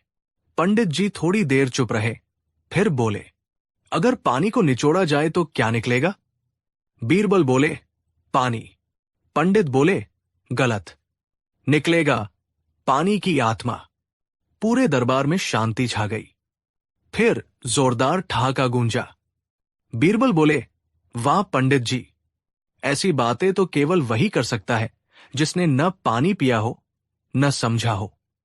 अकबर बोले, बीरबल, लगता है ये व्यक्ति मूर्ख है, लेकिन इसे इतनी आत्मविश्वास से बोलते देख मुझे लगता है इसने मूर्खता की भी विद्वता हासिल कर ली है। बीरबल झुककर बोले, जहांपनाह, अगर आप आज्ञा दें तो मैं इसे मूर्ख शिरोमणि की उपाधि दूं। पंडित चौंके, मूर्ख शिरोमणि? बीरबल बोले, जी हां, आप विद्वान बनने का अभिनय कर रहे थे, लेकिन आपकी हर बात से साबित हुआ कि आप मूर्ख हैं, और बहुत अच्छे अभिनेता भी। पंडित अब झेम गया। बीरबल ने उसका कंधा पकड़ा और दरबार के सामने कहा, महाराज, ये व्यक्ति कोई साधारण मूर्ख नहीं, बल्कि मोहल्ले के एक लड्डू बनाने वाले के यहां काम करता है। एक बार इसने मुझसे कहा था कि वो इतना मजेदार अभिनय कर सकता है कि दरबार तक में विद्वान बन जाए। मैंने इसे चुनौती दी और आज ये यहां आ गया। अकबर मुस्कुराए, तो ये सब बीरबल का खेल था? बीरबल बोले, महाराज, मैं दरबार में ये दिखाना चाहता था कि सिर्फ किताब लेकर, ऊंचे नाम रखकर कोई विद्वान नहीं बनता। असली विद्वान वो होता है जो ज्ञान के साथ विनम्र हो। अकबर खुश हुए। बीरबल, तुमने फिर एक बार साबित किया कि तुम बुद्धि के सबसे बड़े रत्न हो। तुम्हारी ये योजना बहुत शिक्षाप्रद थी। पंडित झेमकर बोला, महाराज, मैं माफी चाहता हूं, मुझे अपने अभिनय पर घमंड हो गया था। अकबर ने कहा, तुम्हारा अभिनय अच्छा था, लेकिन अब से तुम बीरबल की सेवा में रहो, ताकि मूर्खता का अभिनय नहीं, समझदारी सीख सको। इस घटना के बाद उस दिन का दरबार इतिहास में दर्ज हो गया। हर बार जब कोई नया विद्वान आता, बीरबल उसे याद दिलाते, कहीं तुम गुणगानाचार्य दिमागफाड़ शास्त्री तो नहीं? दरबार हंसी से भर उठता। सीख, केवल बड़े नाम, ऊंची बातें या भाषा का दिखावा किसी को विद्वान नहीं बनाता। सच्चा ज्ञान वही होता है जो व्यवहार, नम्रता और समझदारी में झलकता है। और हां, मूर्खता की भी एक सीमा होती है, पर जब वो अभिनय बन जाए तो बीरबल उसे भी खेल बना देते हैं। कहानी 8। शहर में सुबह की रौनक फैल चुकी थी। चारों ओर हलचल थी। दिल्ली की गलियों में व्यापारी अपने कारोबार में लगे थे और लोग अपने अपने कामों के लिए घरों से निकल चुके थे। लाल किले के ऊंचे बुर्जों पर सूरज की किरणें पड़ रही थी और मुगल दरबार की शाही सभा का समय हो चुका था। बादशाह अकबर अपने सिंहासन पर बैठ चुके थे और दरबारियों की कतार सज चुकी थी। बीरबल भी दरबार में हाजिर थे। आज का दरबार कुछ ज्यादा ही गंभीर था। एक दूरस्थ राज्य से खबर आई थी कि वहां का सूबेदार, जिसे बादशाह ने अपने विशेष विश्वास के साथ नियुक्त किया था, लगातार कर वसूली में बेईमानी कर रहा था। उस राज्य के कुछ नागरिक चुपके से दिल्ली पहुंचे थे और उन्होंने एक गुप्त पत्र बीरबल को दिया था, जिसमें सूबेदार की हरकतों का पूरा लेखा जोखा था। बीरबल ने ये पत्र पढ़ा और चुपचाप बादशाह के सामने पेश किया। जहां पनाह, बीरबल ने विनम्रता से कहा, आपके राज्य में न्याय सबसे बड़ा आधार है, पर यदि कोई आपके नाम का इस्तेमाल करके जनता को लूटे तो ये आपकी प्रतिष्ठा को ठेस पहुंचा सकता है। अकबर की भौहें तंग गई। बीरबल, क्या तुम्हें पक्का यकीन है कि ये बातें सच है? हमारा वो सूबेदार बहुत पुराने समय से सेवक है। हुजूर, बीरबल बोले, मैं आंखों देखा हाल तो नहीं कह सकता, लेकिन इस पत्र में जो विवरण है वे सत्य ही नहीं है। मैं आपसे विनती करता हूं कि मुझे उस राज्य में भेजा जाए गुप्त रूप से, ताकि मैं वहां की स्थिति का सही निरीक्षण कर सकूं। अकबर कुछ देर चुप रहे, फिर बोले, ठीक है बीरबल, तुम जाओ, लेकिन याद रखना, सूबेदार को भनक न लगे कि बादशाह की तरफ से कोई निरीक्षण करने आया है। बीरबल ने दरबारी वेश छोड़ एक सामान्य बुजुर्ग व्यापारी का रूप धारण किया। उन्होंने अपनी पहचान छिपाकर केवल 2 सेवकों के साथ वो लंबा सफर तय किया और कुछ ही दिनों में उस राज्य में पहुंच गए।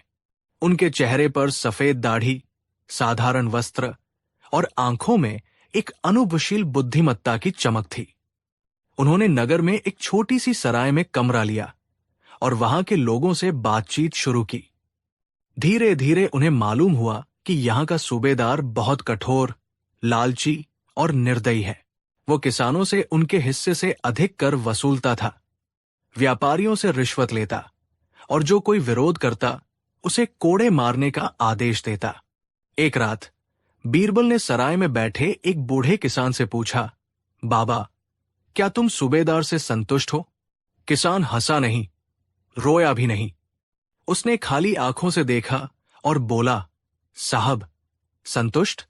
यहां हम लोगों का तो जीना ही दूभर हो गया है। कोई शिकायत क्यों नहीं करता? बीरबल ने पूछा। कर चुके हैं। एक व्यापारी ने शिकायत करने की कोशिश की थी। उसका सामान जब्त कर लिया गया, उसकी बेटी को अपमानित किया गया और अंततः उस बेचारे ने आत्महत्या कर ली। बीरबल के चेहरे पर क्रोध की एक परत उतर आई, लेकिन उसने संयम रखा। अगले कुछ दिनों तक बीरबल ने कई नागरिकों से बात की, व्यापारियों, किसानों, दस्तकारों से, और सभी की एक ही कहानी थी। अब बीरबल ने योजना बनाई। उन्होंने खुद को एक अमीर व्यापारी के रूप में प्रस्तुत किया। नाम रखा शेख गनी। उन्होंने एक अफवाह फैलवाई कि एक धनी व्यापारी दिल्ली से आया है जो यहां सोने की खान शुरू करना चाहता है और उसके पास अकबर के नाम की मुहर भी है। जैसे ही ये खबर सूबेदार तक पहुंची, वो खुद अपने सजे हुए हाथियों और सैनिकों के साथ शेख गनी से मिलने आया। सलाम हुजूर, आप जैसे महान व्यापारी का हमारे राज्य में स्वागत है, सूबेदार ने झुककर कहा। बीरबल ने नकली मुस्कान देते हुए कहा, हुजूर, मुझे यहां एक खान खोलनी है। अकबर बादशाह से मेरी निकटता है, पर मैं चाहता हूं कि आपके साथ भी मेल मिलाप हो। मैंने सुना है आप इस इलाके के राजा जैसे हैं। सूबेदार के चेहरे पर घमंड का रंग दौड़ गया। उसने कहा, जहां पनाह तो बहुत बड़े हैं, लेकिन यहां मेरा ही हुक्म चलता है। बीरबल ने जरा चौंकने का अभिनय किया, तो क्या मैं आपकी सहायता से खान खोल सकता हूं? बिल्कुल, लेकिन सूबेदार थोड़ी देर रुका। मुझे भी थोड़ा हिस्सा चाहिए। आखिर इतने बड़े काम में हाथ बंटाना आसान नहीं। कितना हिस्सा? बीरबल ने पूछा। 20% आपके लिए और 20 मेरे लिए, सूबेदार बोला। बीरबल हंस पड़े। आप तो बड़े ईमानदार निकले। मैं तो सोच रहा था आप पूरी खान ही मांग लेंगे। दोनों ने एक नकली हंसी हंसी। अब बीरबल ने एक अगली चाल चली। उन्होंने सूबेदार को एक मोटा संदूक दिखाया जिसमें नकली सोने की अशर्फियां भरी थी। दरअसल वे केवल पीतल की थी। ऊपर हल्का सोने का पानी चढ़ा हुआ था। बीरबल ने कहा, यह दिल्ली से लाया गया निवेश है। इसमें से आधा आप ले लीजिए, बाकी से मैं काम शुरू करूंगा। सूबेदार की आंखें चमक गई। वो सोच ही नहीं पाया कि यह जाल हो सकता है। बीरबल ने उसे संदूक सौंप दिया और कहा, मेरे पास एक और संदूक है, वो कल दूंगा, लेकिन बदले में मुझे आपका समर्थन चाहिए। सूबेदार ने स्वीकृति दी और अपने सैनिकों से कहा कि शेख गनी को पूरे नगर में स्वतंत्रता दी जाए। रात को बीरबल चुपचाप नगर से निकले और कुछ ही दिनों में दिल्ली लौट आए। दिल्ली में दरबार लगा था। अकबर ने पूछा, बीरबल, क्या देख कर आए तुम? बीरबल ने कहा, हुजूर, मुझे उस राज्य का एक गरीब नागरिक समझिए जो आपको सच्चाई बताने आया है। और फिर उन्होंने पूरी कहानी सुनाई, गवाहों, बयानों और सूबेदार की बातचीत के प्रमाण सहित। उन्होंने सूबेदार को दिया हुआ संदूक भी दरबार में प्रस्तुत किया और कहा, जहांपनाह, ये उस लालच का प्रतीक है जिसने एक सूबेदार को अंधा कर दिया। उसने बादशाह के नाम पर जनता को लूटा और दिल्ली से आए व्यापारी को भी रिश्वत के बिना व्यापार की अनुमति नहीं दी। अकबर क्रोधित हो उठे। उन्होंने तत्काल उस सूबेदार को दरबार में तलब किया। जब वो आया तो बीरबल ने अपनी नकली दाढ़ी उतार दी। सूबेदार के पैरों तले जमीन खिसक गई। शेख गनी, बीरबल? हां, बीरबल बोले, और अब तुम्हारा असली चेहरा सबके सामने है। अकबर ने बिना एक पल गवाए सूबेदार को पद से हटाने, उसकी संपत्ति जब्त करने और उसे न्यायिक दंड देने का आदेश दिया। बादशाह अकबर ने कहा, बीरबल, तुमने फिर सिद्ध कर दिया कि चतुराई, धैर्य और न्याय तीनों मिल जाए तो कोई भी छल छिपा नहीं रह सकता। बीरबल मुस्कुराए और बोले, जहांपनाह, बेईमान चाहे कितना भी ताकतवर क्यों न हो, सच के सामने टिक नहीं सकता। दरबार में तालियों की गूंज उठी और एक बार फिर बीरबल की चतुराई ने बादशाह का सिर गर्व से ऊंचा कर दिया।